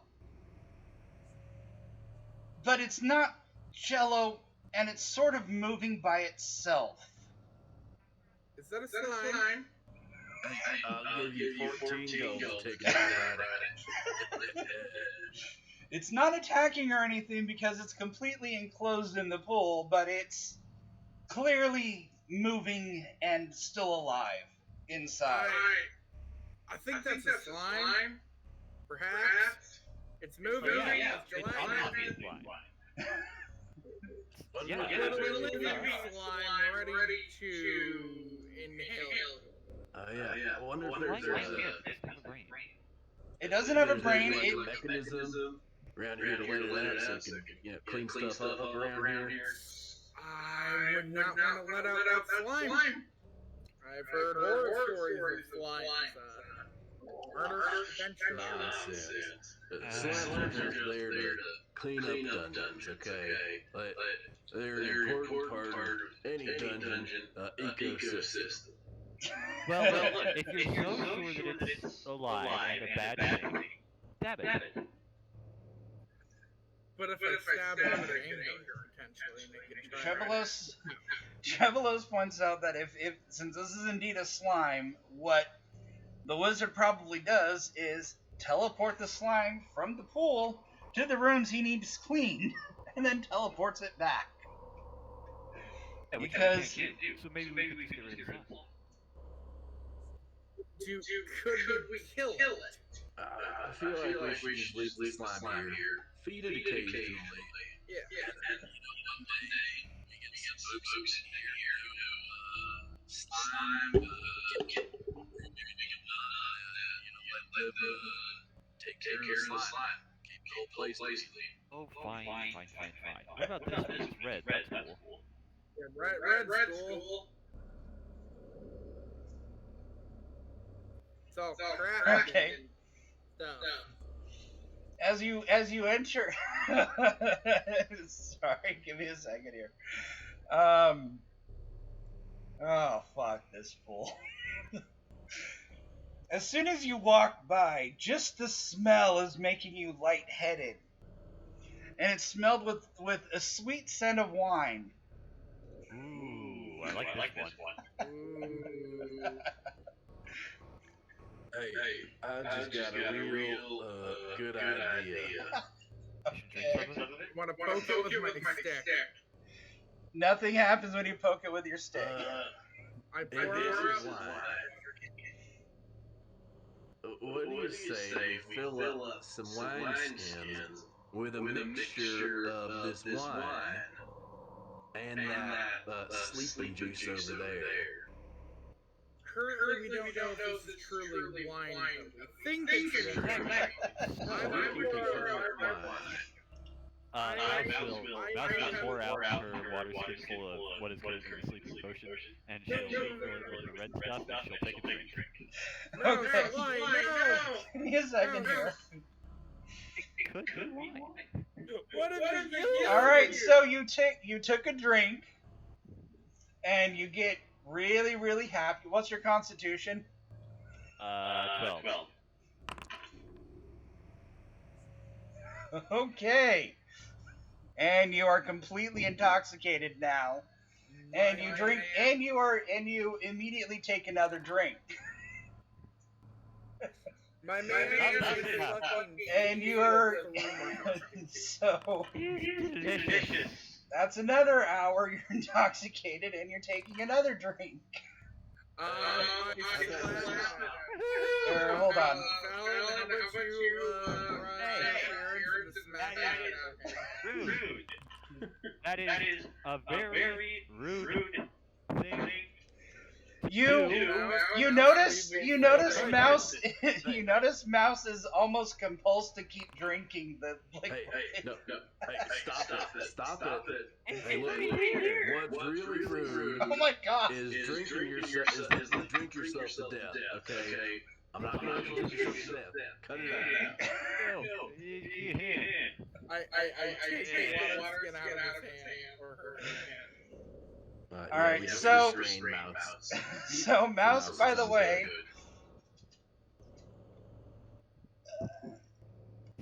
give me a second here. So you're gonna have a -3 to your Dex rating while you're in combat, as well as to all of your hit rolls. You have a -2 until your intoxication's over, which they keep rolling it until it looks like it's gonna be like 3 hours. So, How long would 3 hours be? well, pretty much probably for the rest of the adventure. Well, Or you can, if you guys want to try to take a long rest and just like kind of camp out in here and wait for it to go off, I can roll some encounters and see if anything happens. Yeah. So I still got 11 spikes for myself. Yeah. I can secure the door with that. Okay. And does anyone have a rope? I have Mouse rope. You might also want to look for her. We can tie a mouse with Mouse's rope. Okay.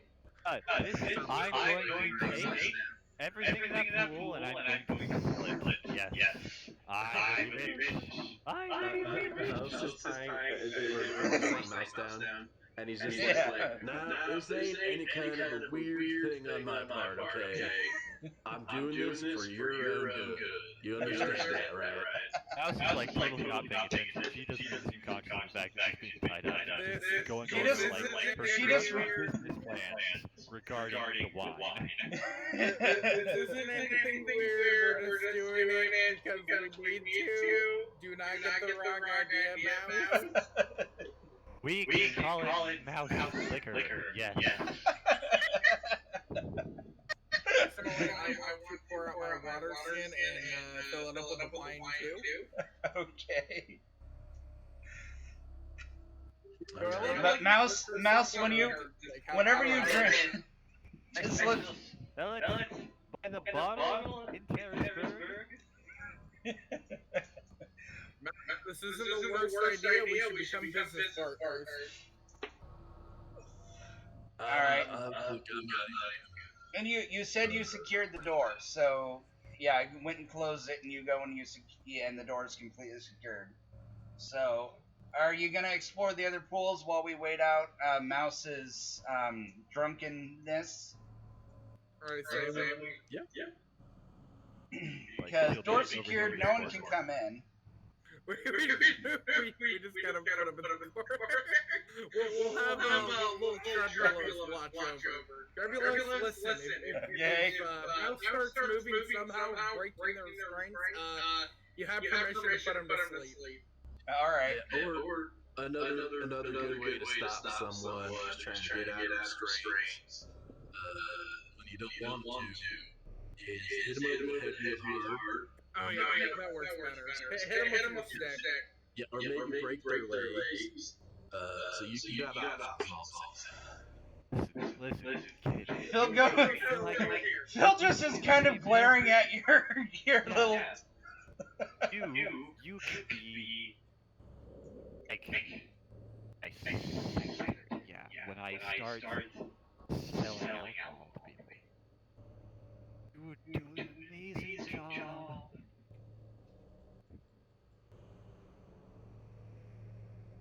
Taps in the eye and just kind of try to, I don't know, look him in the eye and just relax and just sleep it off, and we're gonna look at the other pool.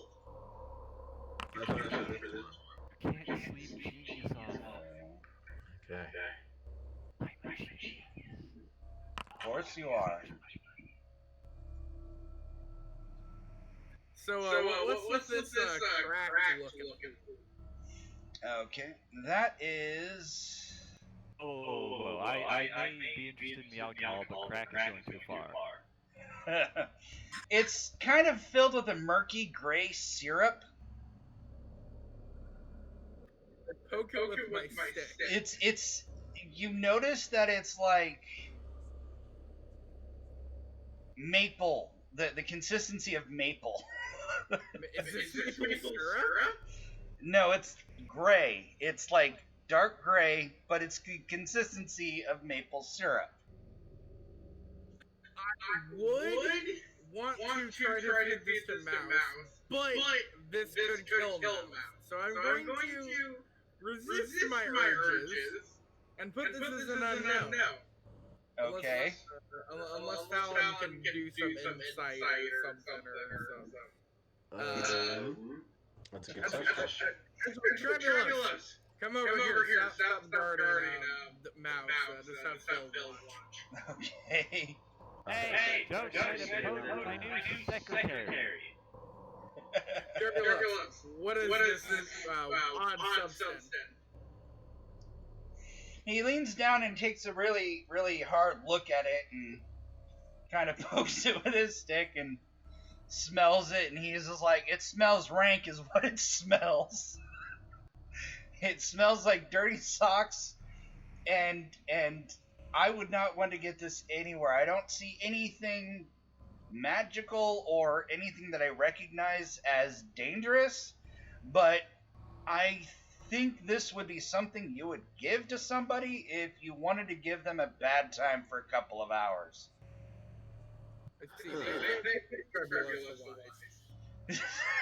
We shall put this into our nest. I'm gonna name this the Bad Times Pool. Okay. Ooh, there's a symbol over here. Looks like a symbol. There you go, the bad times fool. Symbols. What does this mean, Fallon? What does it mean? I don't know. Alright, it contains a strangely pinkish liquid that just kind of stays there. But it's just kind of flat surface. It's not moving, but it's like pristine pink liquid. I poke it with my stick. Nothing happens. Well,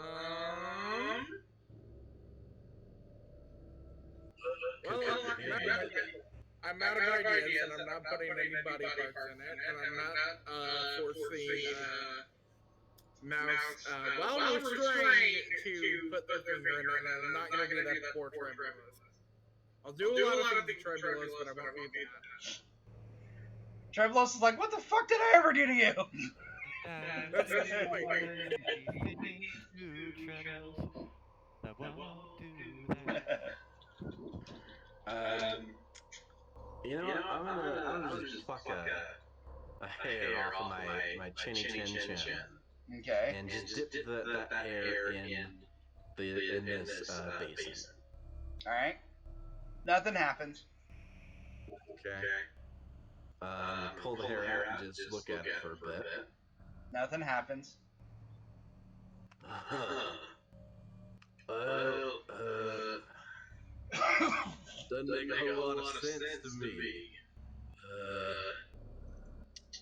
I pour out my skin of wine, and I try to put the liquid into my water skin. Alright, it fills it. Nothing wrong with it.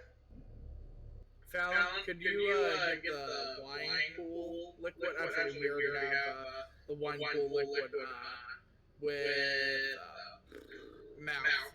Mouse drank it. Well, we can just put the wine in Mouse's thing. Actually, we shouldn't have Mouse hold that. Can you hold it? Basically, my idea is we have one of each of the important pools, so we can have mages and such research it back at the guild.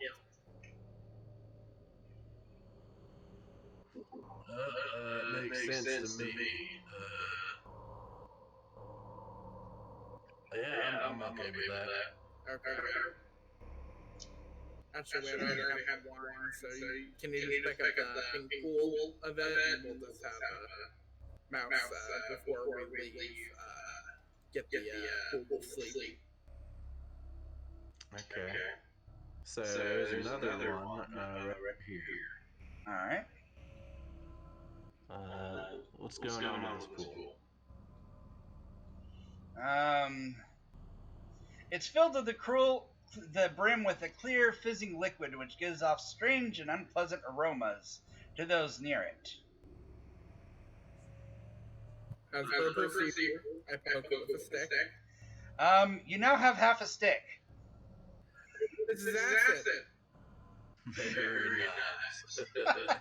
Let's just mark acid and go 30 feet away from it. Very nice. You think we can trick like a monster in there? Something? We could if there's a monster. That'd be a tactic. Oh my gosh, this thing is being laggy, sorry. There we go. What's going on with this one? Almost looks like another fishy pool. Maybe I'm wrong. Oh, that one? That one is... Alright, this pool is filled with what looks to be icy cold water.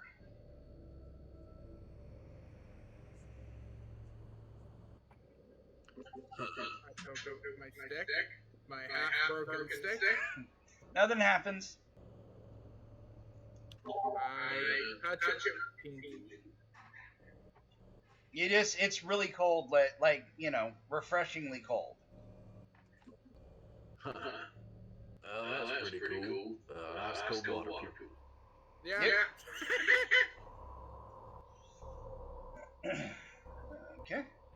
it's cold. Haha, cold go burr. It's like pool means the same thing as cold. Give me a second. I'm marking it down for you guys. Why? Come on.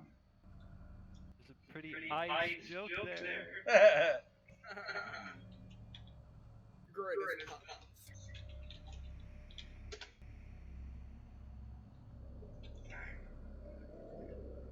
There we go. Now I I can imagine Mouse is probably going to fall asleep at some point given the low level of alcohol consumption. All right. I love how has literally double the triple the stats I have, and is a thief, and I'm a freaking fighter with less strength.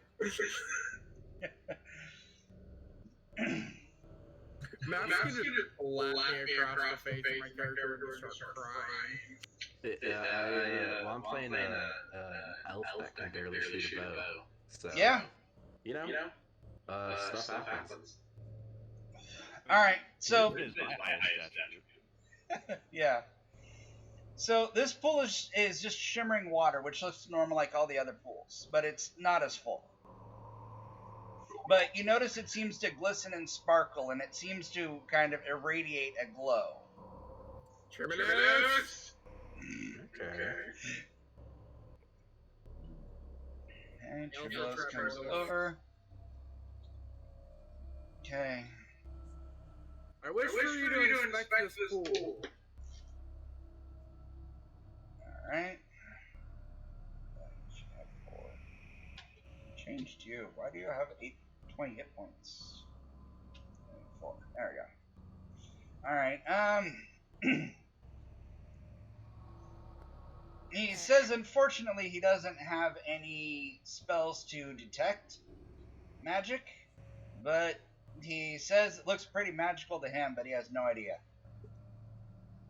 I take my half-broken pole stick thingy and poke it.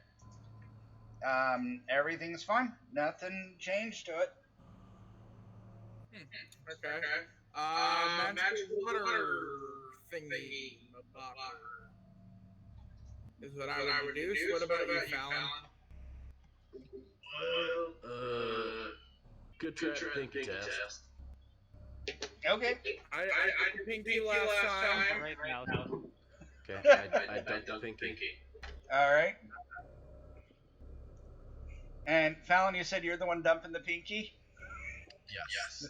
Okay. You feel your entire body tingle at the same time. Everyone else sees you. Let's see.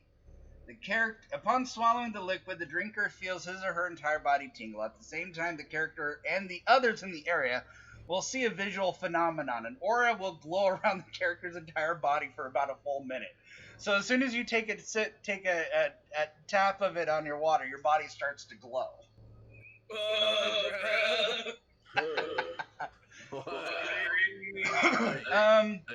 What was your alignment? Hold on. What was your alignment? My alignment was neutral. All right, so the glow is yellow, or no, white.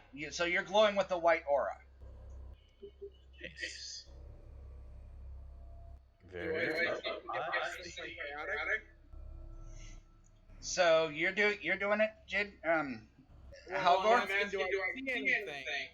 Yeah, everyone sees Fallon glowing white for about a minute, and then it goes away. I guess I say fuck it and drink it, and I'm chaotic. Okay, you glow red, or yellow. Sorry, not red. You glow yellow. And Treblos shrugs, and he takes a small taste of it, and he turns blue. So So anybody want to come to a conclusion here? An alignment potion? Very cool. Hey.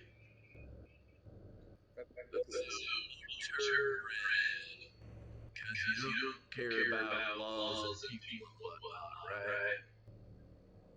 Well, technically it was yellow, I think. Yeah, yellow, not red. Sorry. Sorry. Yellow. Get the colors right. But, yeah, I'm yellow because I'm chaotic. And it's not a matter of saying screw the rules. It's more of a matter of views on the world and society itself. That's real deep. Yeah. Okay. Cool. Already Cool. thing anymore. So all I care about is my sword. I say let's check out this one. All right. As you come up to that pool, it's completely filled with dry ice. It's just emitting just massive chunks of dry ice. It's not even chunks. It's just a completely flat surface of dry ice. Helen just kind of shrugs and goes, "Oh, I guess that Or actually, I'm answers that sorry. question." I'm sorry. It's let me just read this because you're not supposed. Sorry, you're not supposed to know what dry ice is. But it's basically it's filled with a bunch of rocks that looks to be giving off smoke and eerie vapors and stuff. I just kind of look at this stuff and I go, so these are like what? Like ghost rocks or? Trebelos is not. Trebelos is not sure either. He's just like it feels cold, but the rocks are giving off waves of what looks to be like vapors or heat. Making everyone a little bit nervous. I take my hammer for my hammer and spikes. Yeah. And I hit the ice or rocks. It just breaks apart, and it looks, it just crumbles easily like any other, brittle pieces of ice and stuff. Can I safely touch it? You can touch it. It feels like hot, but there's no burn on your hand. Okay. So it's like super cold. Not you can put it in. You can if you wrap it in like a rag or something. You can put a sample in. Let me see if I have a rag. Well, if you have clothes, you can like tear off a small piece of your shirt or something. Okay, just tear off a piece of my shirt or something to make like a little rag to take samples. Right. Okay.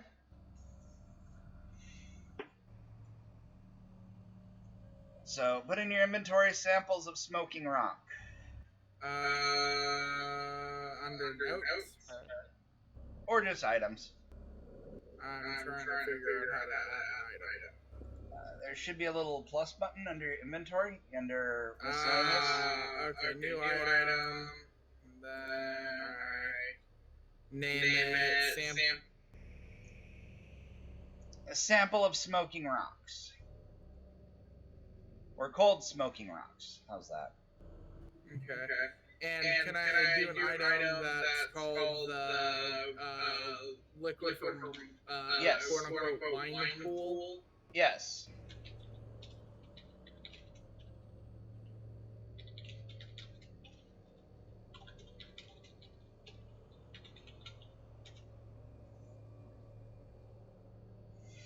There we go.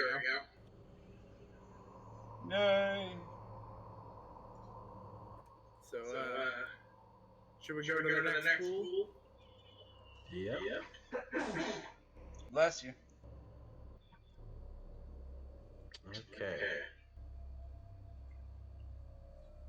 Well, excitedly, as you approach this pool, it looks to be normal to the water, but it appears to hold a great treasure underneath. Vast piles of gold pieces appear to lie at the bottom of the pool, and the golden images sprinkled with an assortment of sparkling jewels.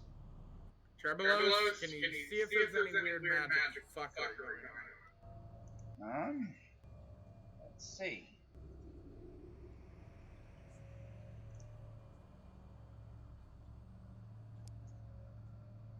I mean, could always, poke at the gold with your stick. Yeah, but I don't even want to touch it unless I know that there's not a bunch of magic, because it could be a trap. He says he doesn't notice nothing really pops out to him, magic-wise. I say we come back to this pool real quick in a few minutes once we check the other pool, because the other pool might not be so risky potentially. And then we can, if push comes to shove, we can just try to flee with Mouse.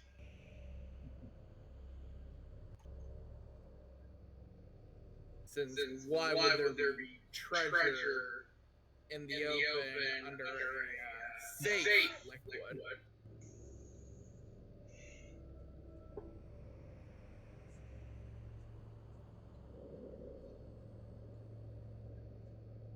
Fallon? Yeah, what's going on? I was saying we should check out the other pool before we continue with this one, because if push comes to shove, we can just carry Mouse out of here and just kind of run if something spawns. Because this other one doesn't seem as threatening. I don't know. My feeling is most of these pools are kind of useful somehow. So I don't know. Whoever, had put these pools here, I don't know if they're intentionally trying to make these just to harm folks for no good reason. Trebelos points out this is a stronghold that they were designing, so there shouldn't be a reason for this room with this much magic and creation. This has to have been something that the wizard Zalagar, or whatever his name is, Zelagar, this had to have been created by Zelagar, and he would have had to have some reason to create all this. Because a wizard is not going to dump as much resources and magic as it took to make this room. He's like in nerd heaven in this room right now, because in his mind he's running the numbers of how much effort it would take to actually make all of this. Because a pool of acid can be used for electroplating or lots of other stuff. It's not necessarily an evil thing, it's just acid. And it looks like the Zelagar guy is making a room that has unlimited supplies for certain, potions and stuff. So yeah. So Fallon kind of like nods, like, well, that's kind of what I'm trying to say too. Like, all this stuff is useful. I don't know what putting I don't know, just you're saying like a monster summoning type of. I feel like putting like a monster summoning type of pool in here would just not make a lot of sense. True. I don't know. I want to kind of err on the side of caution now. But we move on to this next pool. What's going on with this pool? What's that? Eureka just sent me a message. The thrilling adventures of Mouse and it's just drinking. And I remembered alcohol existed. Alright, so you're checking that pool here. It's almost empty. There's a small amount of water that remains, but it looks to be just like normal water. There's no actual odor to it or anything that seems odd.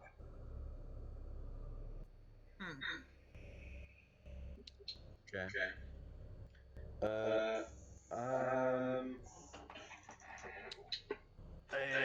Can you just go ahead and dip your stick in there, Helga? Sure. I put my stick in there. Nothing's wrong. I think it's just water. For one, I think it's just water. I just tipped my little pinky in there. Okay. Make sure it doesn't burn my pinky off or anything like that. Alright. Okay, nothing? Yeah, nothing is. It just tastes like normal water. Okay.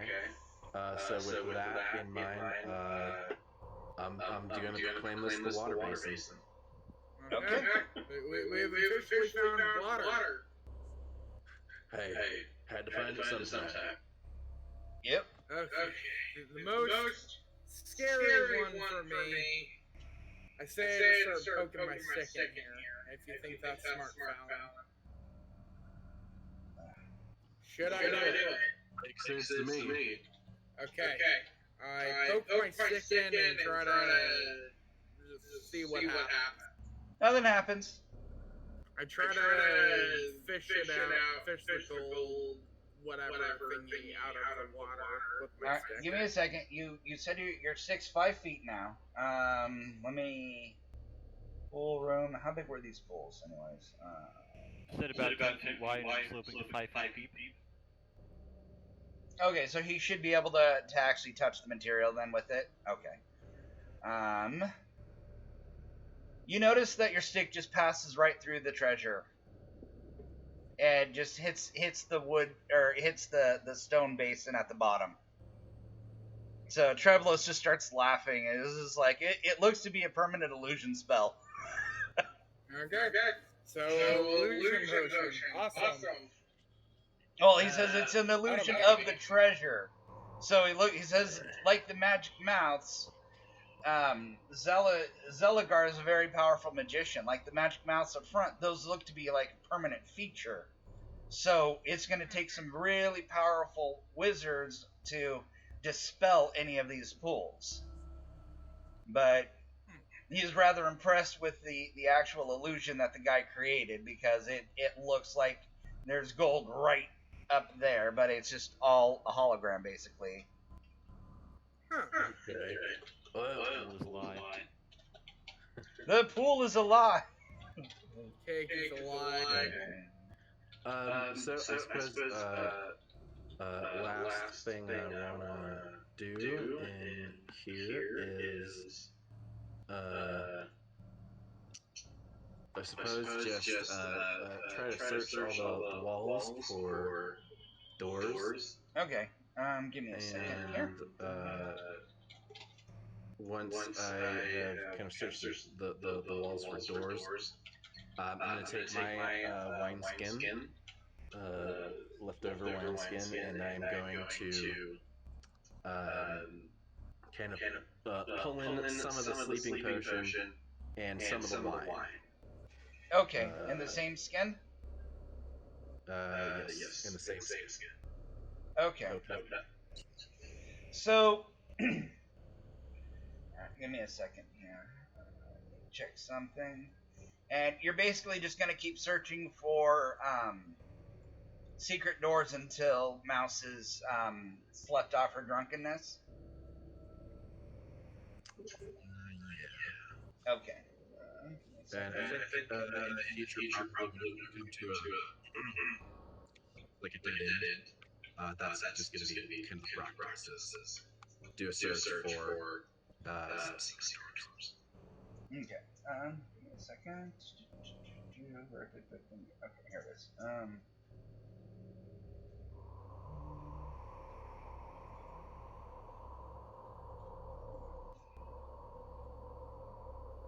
Where is he now?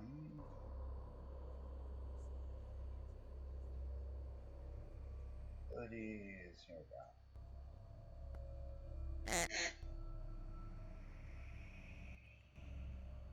Nice. Alright, so after about 10 minutes, this pops open. Over by Mouse. How come it's not doing it? As you're just inching along the walls, you find this door here. I was all the way on the other side of the Yeah. let's see. Guess it kind of looks like a bedroom. I'm gonna step inside. Alright. So, the decoration of this room seems rather pleasant, but uninspired. The floor is the most striking aspect of this room, for its continuation of the colored mosaic patterns of golden brown, white, and black, which are evident in the adjacent room of pools. Now, there's minimum furnishing in the room. There's a common bed, 3 chairs, and a desk with a single drawer and a battered old table. The walls are barren rock except for a framed picture hanging over a desk showing 2 figures standing side by side, a warrior of impressive proportions and a wizened magic user in a purple robe. This is... okay. And there is words written in Elvish, which you can read, Fallon. It says, to wise Merivak, worthy advisor and counselor, from grateful Zelagar and Rogan. These words are, so, Elfin. And the corner of the painting is signed the name Tilfor. So you can assume that's the artist who painted the picture. Phil, you know this painter guy? Give me a second here. Let me ask him. He goes to inspect the picture.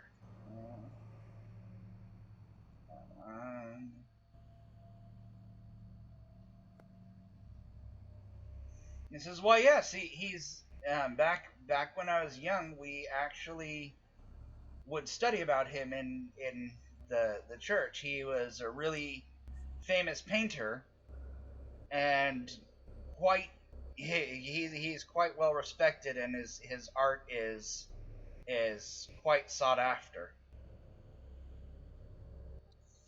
Very interesting. Very cool. How much you think we'd get for this painting? He kind of brushes his beard as he thinks. He says, roughly, probably about 200 gold pieces if we sell it. But the small problem that we would have is anybody who recognizes the painting will probably not want it knowing where it came from, because they really don't want to piss off Zelagar or Rogan. So... Are those guys like dead? As far as the legends go, they are disappeared. We don't know if they're dead or if they've ascended. And so that's kind of something that's keeping a lot of people from looking for this place. So you have about a 40% chance of selling this in a town. Question, Phil. Yes. Do you think the guild would want this painting? Aaron's instructions were to bring whatever, and if Aaron's the one selling it, Aaron could probably flip it. I say we should haul the painting back and search the desk. Okay. The painting's really large and bulky, by the way, so if one person's going to carry it, they're going to be at half movements, because you're going to be lugging around a massive painting. I see. We should put it to Mouse, because Mouse is stronger than me. And I'm the tank. Okay. So you're going to go and check the desk? Yes, I'm going to check the desk. Yeah. Alright. While you check the desk, I'm going to check in and around under the bed. Okay. You find nothing under the bed. The desk is... The drawer is locked. Can I bash it open with can I crack it open with a crowbar? Yeah, do a strength check. Shit. I'm a fail. Let me see though. Monarch Jesus has failed me horribly. You can try again. I mean, it's only a try turn. it again. There you go. Jesus is crazy. After the second thing, you crack open the drawer, and it breaks open and just flies across, and a whole bunch of paperwork is just scattered. As you gather it up, let me see here. It's mostly empty except for just a bunch of sheets. It's written in Elfin. The first sheet is headed with the title, Suggestions for Further Development of Qua Question. And the notes related to the details of the construction of the stronghold, although there's no real information There's no maps or anything, but it's more reports and different,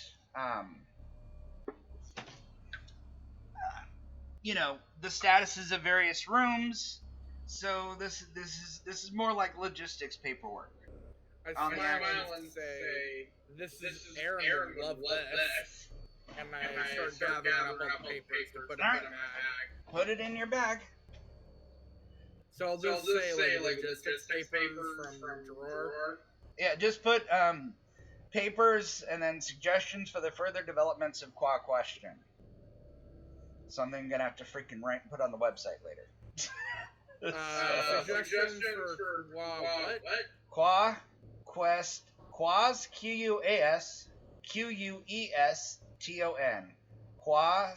Queston. Or you can just put suggestions for further development. Doesn't matter. That's fine. There we go. Okay. Is there anything else in the drawers, or is it just kind of like paper pencils?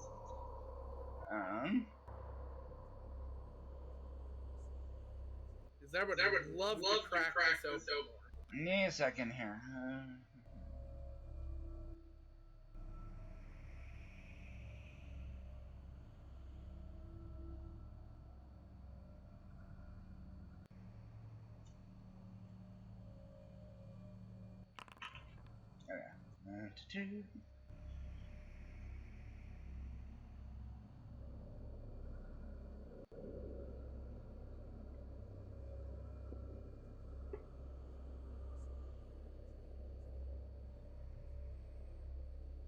Sorry, this room description's like bouncing around everywhere with everything, so just give me a second here. Desk.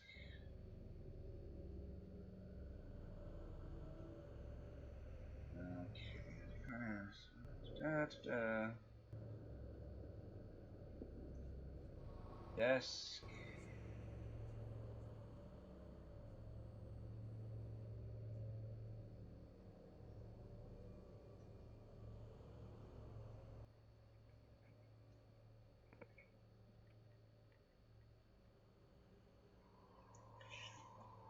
Okay. Sorry, I thought there was like 2 desks, not one, for some reason. All right, so the top drawer of the desk, that's all you find is those after you wrenched open the lock. The second drawer, you notice there's a side drawer too, and there's a lock on that one, and you notice that it's locked as well. Well, time to start doing strength. Okay. I'm gonna start busting it open with my crowbar. Oh yeah. All right. Give me a second here.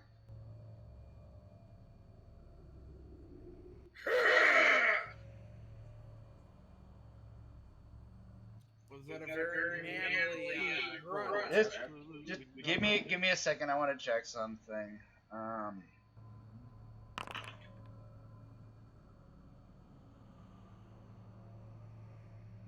All right, nothing happens. As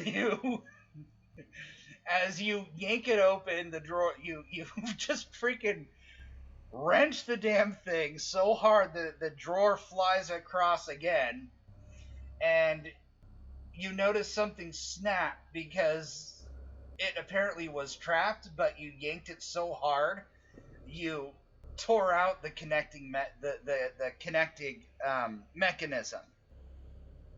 And so there's like this vial of potion that has a string on it that didn't go off in the back of the desk.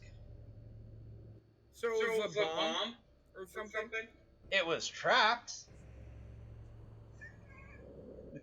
Can I retrieve the vials of whatever? You can. It's just a small vial of black liquid, and it has like a stopper on it, so it was rigged to yank the stopper out. Okay, then I am putting that in the bag. All right. More shit than Aaron can take. Okay. And inside,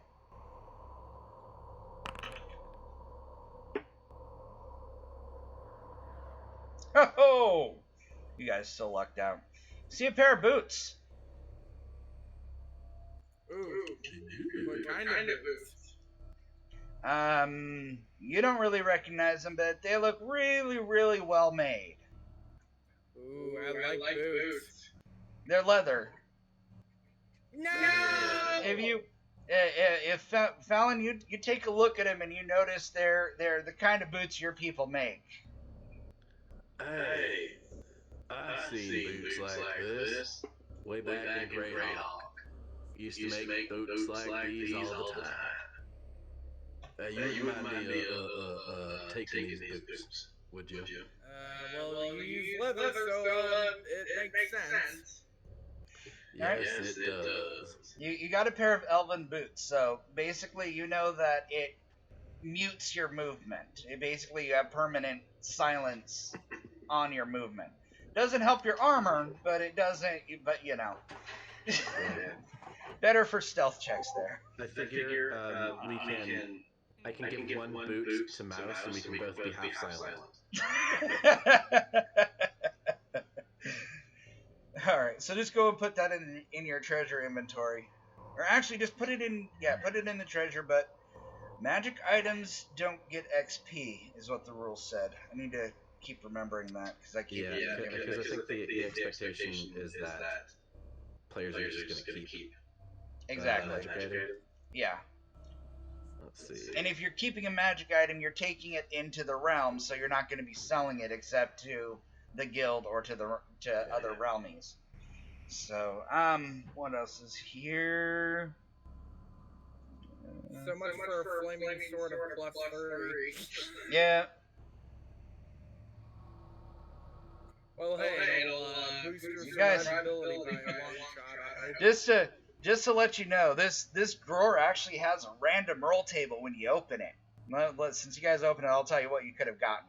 Could have gotten a potion of levitation, 1 to 100 gold pieces, a 50 gold piece moonstone, a gold medallion worth about 20 gold pieces, a read languages scroll, a web scroll, a cursed scroll that permanently removes 1 point of charisma from the first person to read it, unless you do remove curse. Oh, remove curse will not counteract it. So yeah, it's a permanent ugly scroll. No! Ring of protection +1 and a potion of healing and a dagger a +1. No! So Nah, this is better. Close the drawer, open it back up, and see what we get next. Okay, let's just put the drawer in and just keep cracking it open. What's the little respawn? 5 minutes, 10 minutes? We're not an SAO.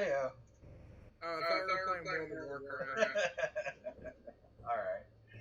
Or excuse me, EverQuest.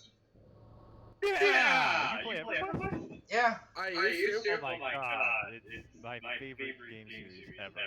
Yeah. EverQuest is so good.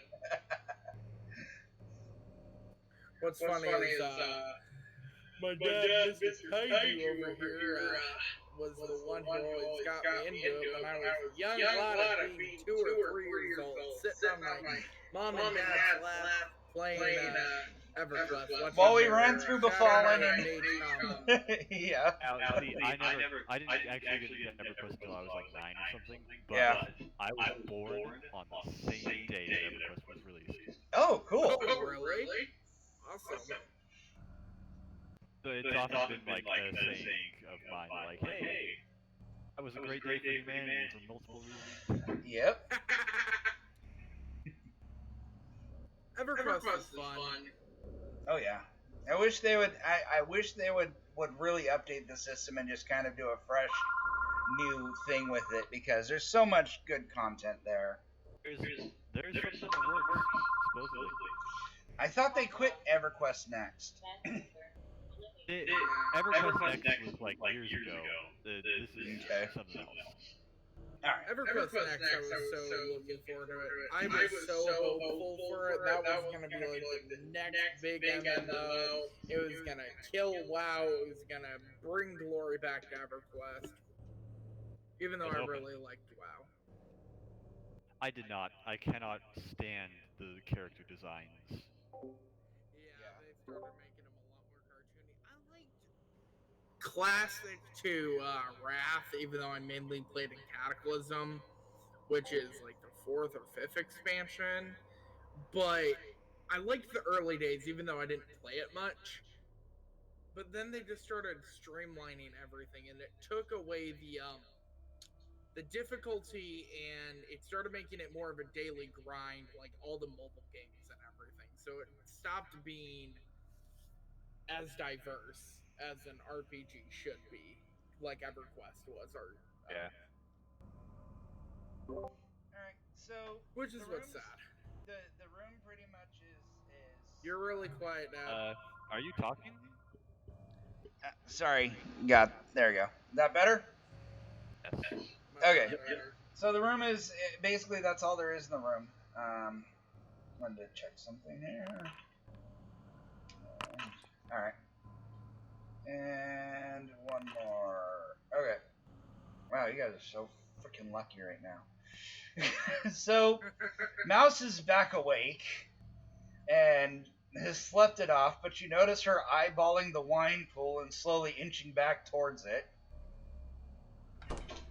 Apparently, though, that pool is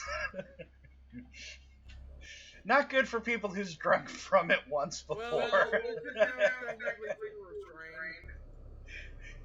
She's tied up with rope. It doesn't mean she can't inch like a worm towards the pool. Okay. Phil, how strong are you?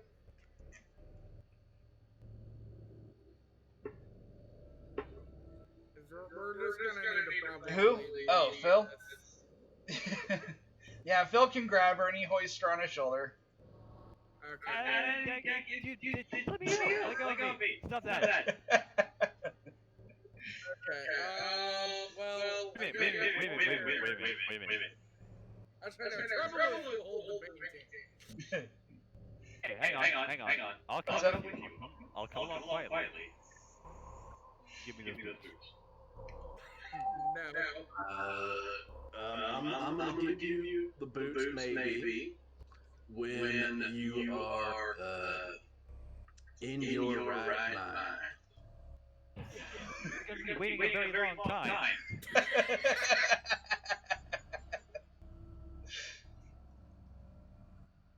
Do you want to roll a door check to see if there's anything outside the door? Yep. Because I do not think Mouse is capable of doing such things. Mouse is back to normal. She's still yeah, she's back to normal, but she still is having this uncontrollable urge to just go swimming in the wine pool. There's nothing you don't you don't hear anything. Look at me, I'm not dead. I don't know. I wanna try myself to see if I can do that. Listen, door, right? Yep. Me? You don't hear anything either. I think it should be safe. I'm gonna open it, okay? All right. Yep. Me down. Okay, it seems to be safe. Trevor is still holding the painting, right? Yes, he's slowly walking through with this massive painting that's almost as big as him. Too bad the elf who has Mage Hand is in here, or the platform is in here. Yeah. Treasure painting. Oh. Give me a second here. I'll move Trevor a little bit. There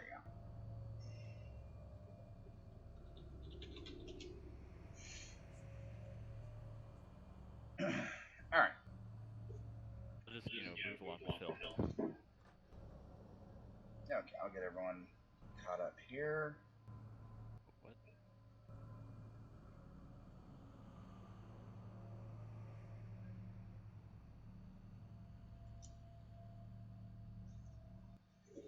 Okay. Lead a little more.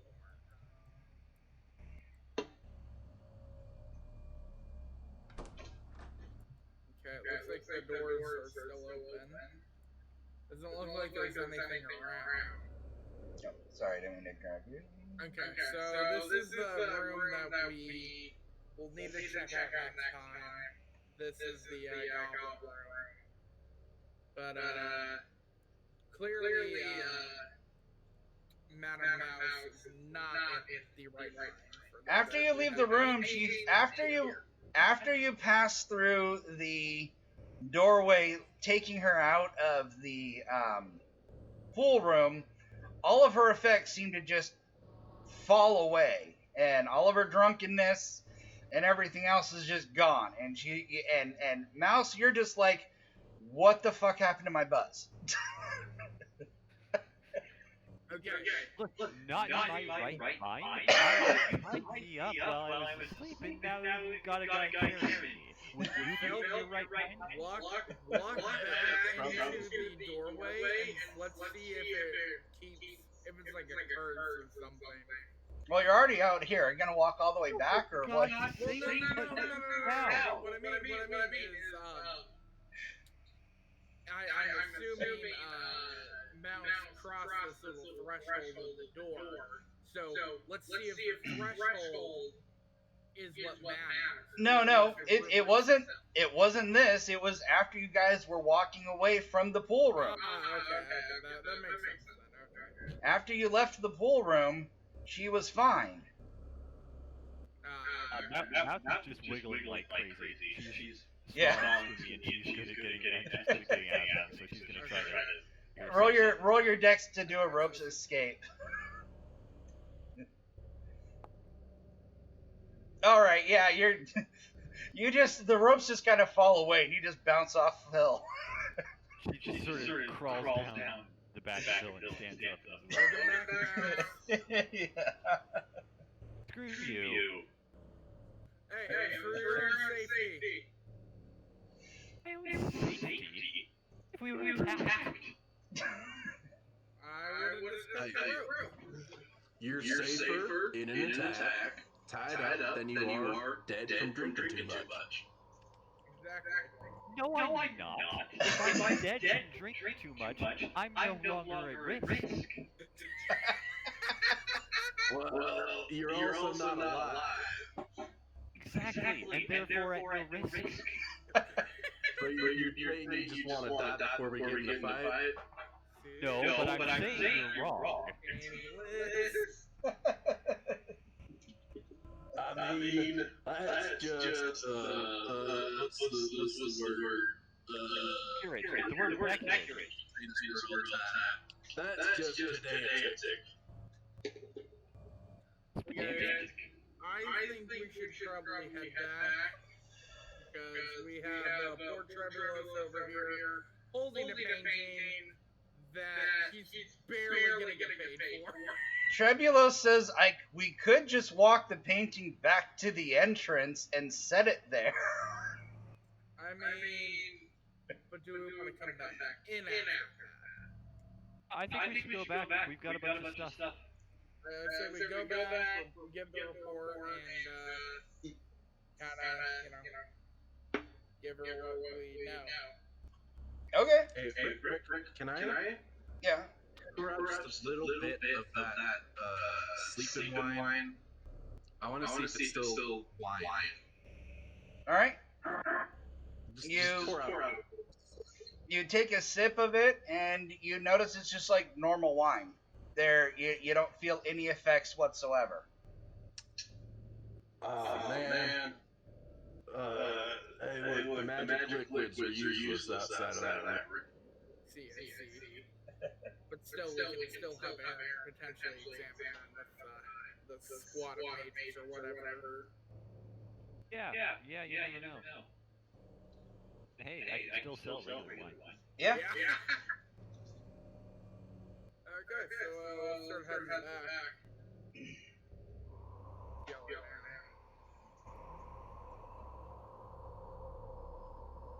I feel bad for poor Travelers. So are we heading back to set stuff down and then return to this room? It depends. What do you guys want to do? I want to go back. Yeah, I was thinking we should head back and give her a report. Go back to Aaron, or go back into the. Do you guys want to wrap up soon, or how are you guys feeling? I'm just curious what you want to do.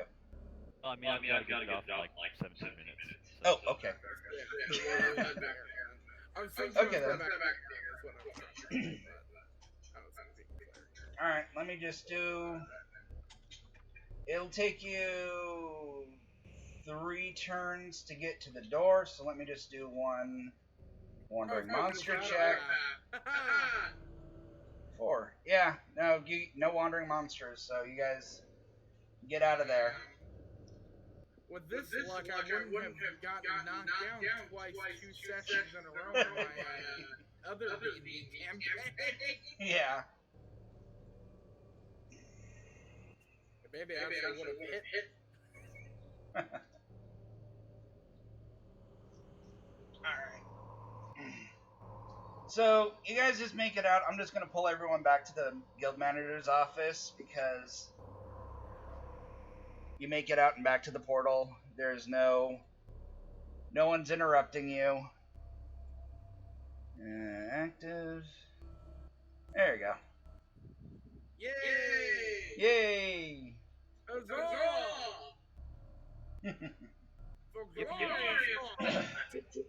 Well, I didn't die nothing this time, so. Fight it. Granted, yes, we did not fight anyone. Yeah. So Aaron's thankful that you guys got back. No, I didn't. Miles almost drank herself to death.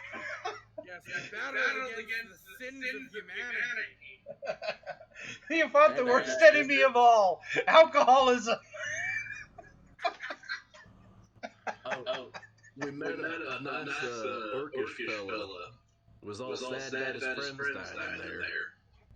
I wanted to defend him, but it didn't seem like he wanted to be very friendly, which was sad. I tried to go try to punch party goblins, but they wouldn't let me. The goblins. She's like, are there's. gonna murder us. He's like, there's goblins infested. No, Pat. She says, wait, there's goblins infesting inside? Oh yeah, a lot. Some of them at least. She says, I see. She's going to go and talk to Meat Grub and see if she can find any goblins that may be from Mystara and see if that might help in some way. So Yeah. she's made a note of that for you to look into that. Okay, so what else? Madam Mayor, I would like to present some items that I found along the way. All right. Where the hell are my items? I put them in there, but they're all gone now. I don't see my water skins of the liquid. I don't see the papers in my inventory. That's weird. And I don't have something else. Oh, and the black vial. Okay, so black vial, and then So how do you add the items? Because when I need to add the item, I can only do it under miscellaneous. right. And then if I try to move it, sometimes it pops off of the sheet entirely. Weird. You just hit the plus and then you just start moving Yeah. it and just right click. But yeah, I have like some black vial, Okay. the logistics papers that I thought she'd enjoy. Okay. To see maybe she could piece something together of what might be in the fortress itself. Right. And I wanted to start handing her the samples. Oh, and the dry ice. Or Okay. the So you smoking rock. reach for the smoking rock, and there's nothing there. It's just the rag it's just a rag. So apparently the rocks in the room don't evaporate while they're in the room, but they evaporate like normal dry ice outside of the room. And I had this wonderful sleeping wine, but when I took it out of the room, it became normal wine. All right, she's not sure what you're talking about because you didn't really explain to her about the pool room yet. So there's a pool room in there. See, there's a bunch of pools. Okay. Magical liquids out of them. But the magic only works in the room. It's like a bounded magical pool room. Val Okay. conspicuously and frustratedly drinks from her water skirt. It is not full of water anymore. And what did you discover these pools do? You drunk? One was the sleeping potion, one was the ghost rocks, which we presume is ice. We found a water one, we found a pool of illusions, we found a pool of alignment checking or whatever. We couldn't really put our finger on calling it, but it detected alignment, it seemed. My favorite one is I don't know, Madam Aaron, if you know about the dungeon ecosystems, but you get into a dungeon, there's an ecosystem in there. One of the most important parts of the dungeon ecosystem is slimes. We found a slime in there, all trapped in a basin and stuff. You know, for cleaning. You found a whole trapped slime in a pool. That is amazing. Wow. Yes. And that black vial came from what seemed to be an office of what's his name? Whoever created the dungeon thingy. Also, I call Sharbillos over to me with the painting. Oh, he presents this massive painting of them, and she is like, okay, here, and sets it down. We thought it might bring great value and honor to the guild and glorious income for things. Phil just explains that it's been painted by a really famous artist in Mystara, so if she's able to somehow fence it, or, well, since it's in the realm here, she can't really sell it to anyone else but a local now. But Aaron thinks that the Mistress Melissa might be interested in keeping the painting since it's from her home. Yeah, that's fair. So, but yeah, she'll be sure to give you credit for the find. Also, I do still have the Rod of Healing and Staff of Healing, whatever the fuck it's called, and I still have the 2 scrolls that I have not used because we did not encounter any monsters. Yeah, I also have the 2 scrolls. Yep, here you go. Alright, cool. So, let's see. Let me look at that stupid treasure calculator, because you didn't kill anything or find anything I wanted you to find. So... Well, we found the pool room, which is great valuable information. Yes, I know. We found many samples of odd liquids. We found a weird odd vial. I was more talking out of character as a DM because I have to math more. Yes. I thought I was... Oh yeah, the party goblins. Okay. Yeah. So let's befriend party goblins. Yeah. I tried to. Well, I didn't want to have us go on and get murdered. We can bring a whole bunch of wine skins, and because the wine basin. It doesn't stay enchanted or anything when you leave, but it does still remain wine.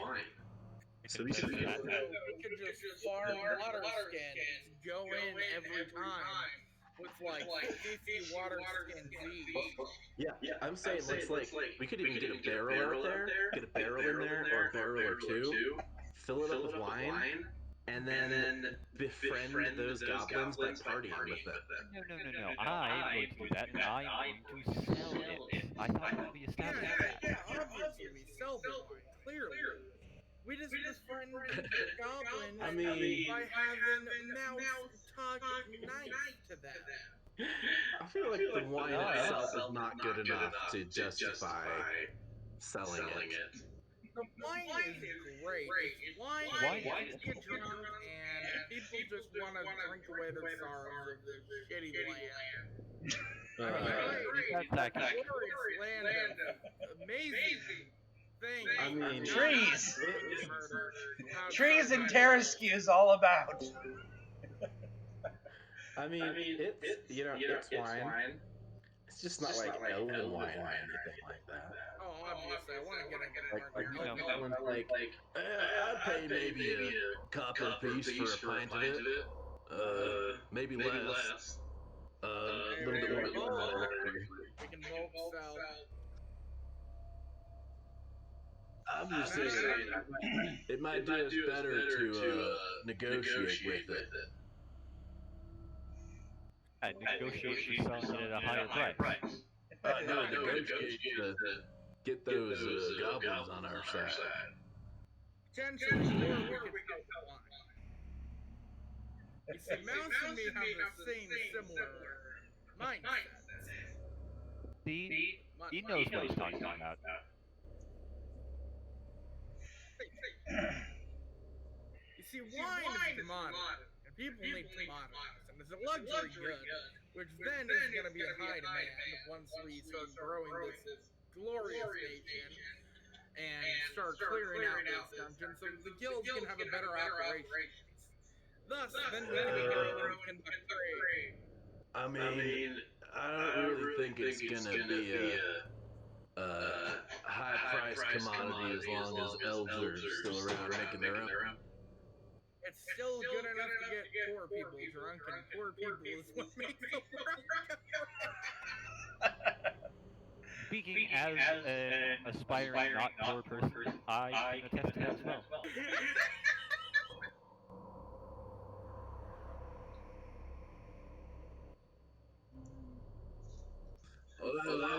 I was a poor person, all homeless and forest and whatnot, and I gotta be honest, I'd probably not purchase this wine of my own volition.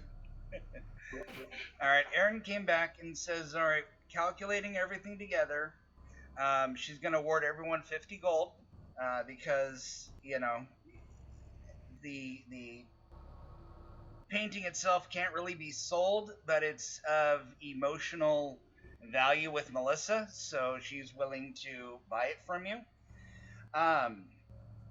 And with the vial that you found, apparently it's not noxious, but it's really stinky.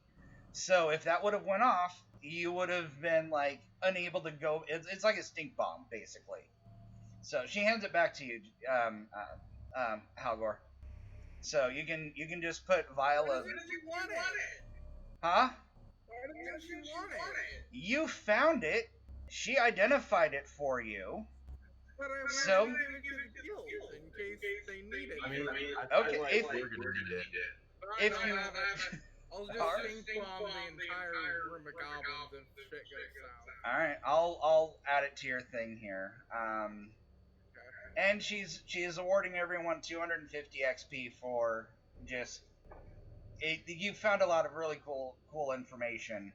Even though you didn't have a lot of treasure to split, she's just going to give you a flat fee or a flat rate of it. Did you add my XP Yes, I to did. my I'm doing it to okay. everyone's right now.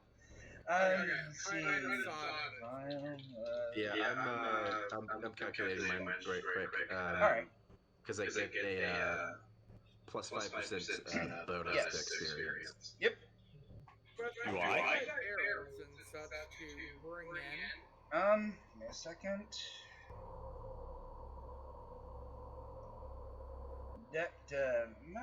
I'm trying to see if the bonus where the bonus XP is. Bonus. Well, I have it. It is showing on my character sheet is a plus 5%. Okay. The core characteristic for an elf being high enough. All right. Yeah. I'm looking for what the Fallon, your characteristic is. Yeah. Trying to see if Mouse hits the bonus with hers. Experience. There was a freaking chart that showed this. Let's see. What's the core characteristic for Mouse? I mean, Dexterity. I think it's dexterity, but I don't know. Here it is. I'm pretty sure dexterity. Yeah, she gets a 5%. 13 and 15 is 5, so I'll add that to me. 13, I think 13 through 15. Yep. I think is plus 5%. Okay. And then 16 and up is so I think I get mine from 13 wisdom. So I get from 13 wisdom I get the plus 5 experience or plus 5% experience. When a thief has more strength than you and you're a fighter. Mouse, you are literally better in every way than my character. Your character is literally a superior being. That's ironic because she's supposed to be like barely old enough to be doing this slightly malnourished street rat human. I would say like as you kind of level up, that'll change a little bit, I think. Yeah. Also, when we get into advanced D&D and second edition, that's going to change in a big way. Oh yeah. Even if you keep the same stats. The way I'm going to rationalize the power change is, if you think about it, if all of the players are from Mystara and they're from Ardvenois, and by the time you get into second and third edition, these are going to be the descendants of these characters. So they're going to have access to better food, they're going to have access to better gear, and they're going to have access to better lineages. So you're going to have more powerful characters as these characters' great-great-grandchildren are being rolled. My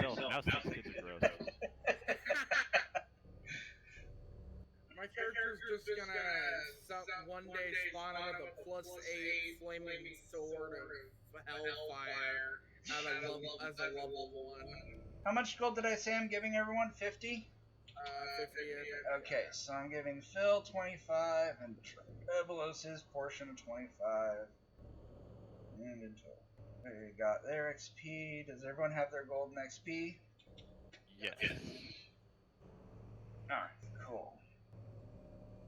Yo, Fallon. Yep. Let's talk boots. Yeah, let's talk boots. What assurances are you willing to give me for these boots?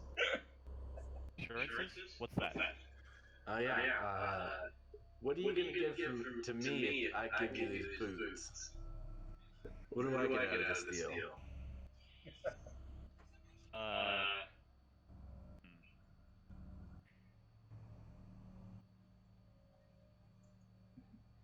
I'll give you half the company I'm going to start selling wine. But Mouse, I thought we saw eye to eye. I heard. I'm gonna need something. Fallon thinks about it and just said, I'm gonna need something that is gonna be worth something in a couple of months. Alright, fine. Consider this. What can you do? What can I do? I can hunt. I can skin animals, live on the earth and whatnot. You can fight stuff, right? You can kill stuff. Pretty much. You do magic? A little bit. Okay, here's the deal. I can't. But do you know what I can do? I can sneak around. That's what I can do. And those boots will help me to sneak around. They won't help you to sneak around. You don't do that, do you? You kill stuff and you I'm hunt. pretty good at sneaking around, actually. Well, elves are supposed to sneak around with their bows so they don't get targeted, so people like me can take the full brunt of the damage. So then you can sneak around while I'm down. Quiet. This is not helping me. Oh no, logical reason has been involved. Look, these are elven boots, right? They? These are elven boots, right? Yes, they're elven boots. They're elven boots, so thus they should be. And Aaron did give him a pass. She did give him a passing inspection, so they're not cursed. You know, I'm gonna need a good reason to give up these pristine elven boots. Besides the reason that they will make me more effective in my capacity of helping you around the dungeon. But it I also don't know helps about balance. dungeon. Fine, consider this. Elves, they're all, like, fancy and stuff, right? You guys are very shiny.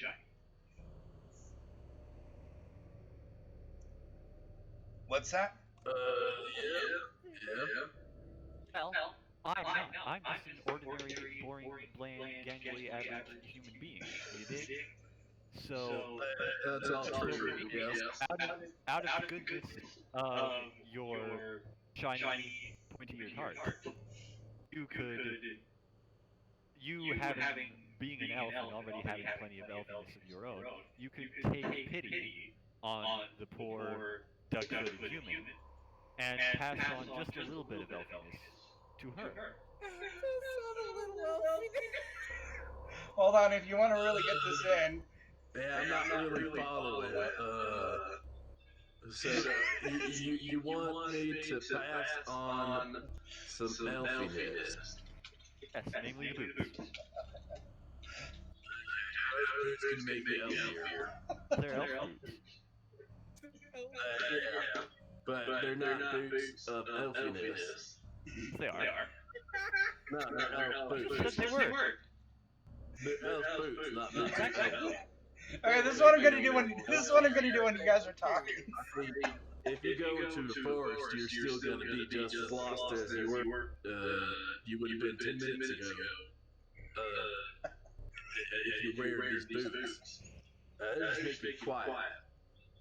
Exactly. I didn't say all the elfiness, just a little bit for a poor average human.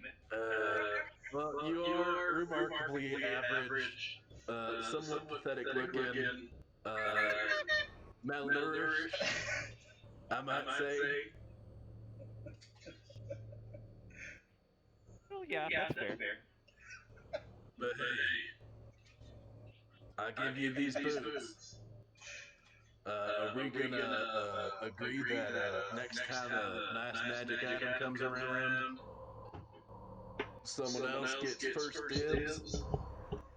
Huh? Especially if it's a bow. Yes. Alright, I'll hand on over these boots. I have fun with them.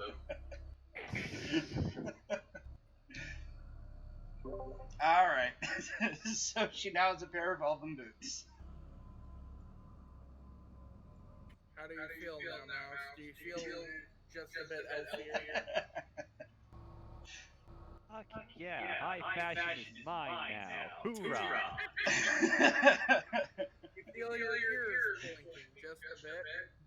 Just a twitch? You know, I just might. I've never had a cool pair of shoes before.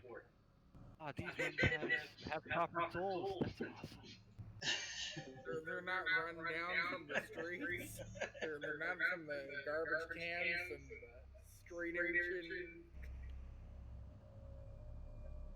I'm glad you finally have proper shoes and aren't walking near barefoot.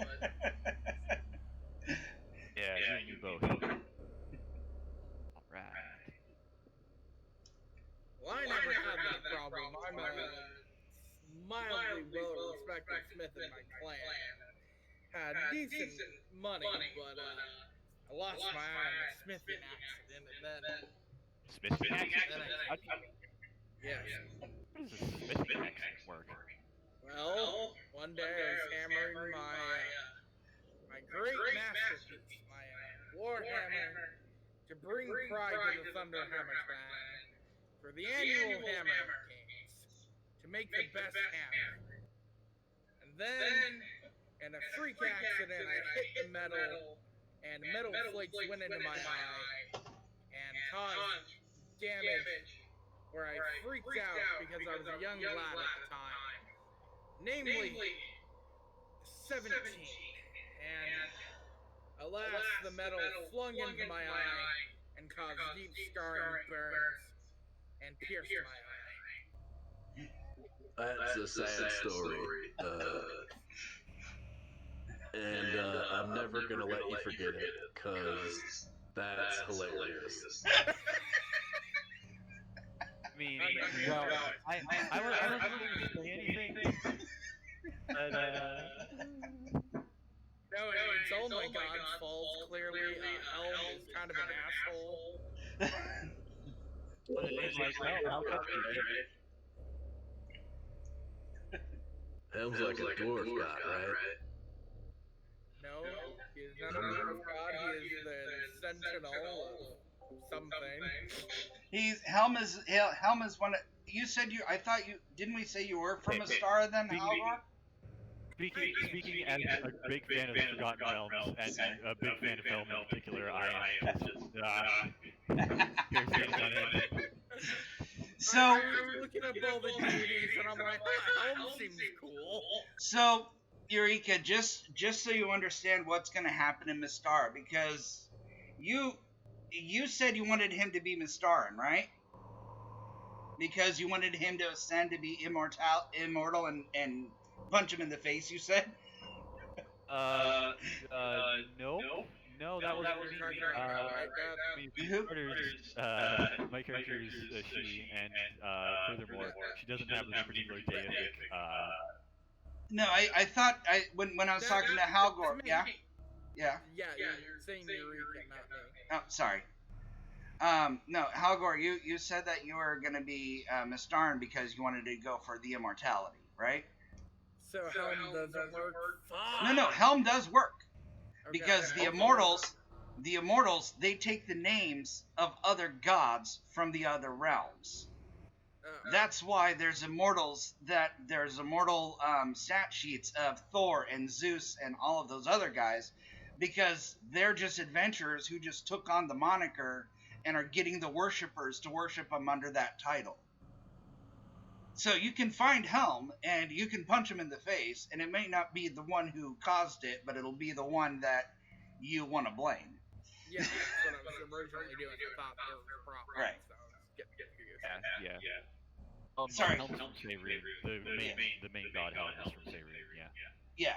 Helm honestly seems like a nice guy, but in lore, my guy is not very wise, not very bright, and had to blame someone, and it had to be the god. Fuck it. Helm's pretty good dude by and large. I remember in particular one story during the Avatar crisis when the gods were forced out of their realms to occupy their avatars in the mortal world because the Overgod was like, hey, you guys don't care enough about your mortal followers, so you need to walk a mile in their shoes. Helm was the one he trusted with essentially guarding the gateway to heaven. He was the only god who got to keep his divinity. Oh wow, that's actually really cool. Yeah. He seems like that old man who's like really nice and like is the good father figure deity that isn't gonna just frickin' smite you over you breaking one minor rule as a child. Because it even says that you forgive many transgressions of children. Yeah, definitely. And like when he was guarding the staircase, Mistra, the goddess of magic, found out the location and tried to get past Helm, and he was like, no, I can't let you do that. And she was like, but I figured out who stole the tablets and caused all this. I need to talk to Ao. And he's like, all right, well, you can find the tablets, but I have strict orders that, like, I can't allow anyone past unless they have the tablets. And so Mister tried to attack him, and he was forced to fight back. And supposedly, the tears that he shed over having been forced to cause Mister's death, like, became this relic. Like, the tears of Helm can be found in certain areas in Faerun, and they're highly prized.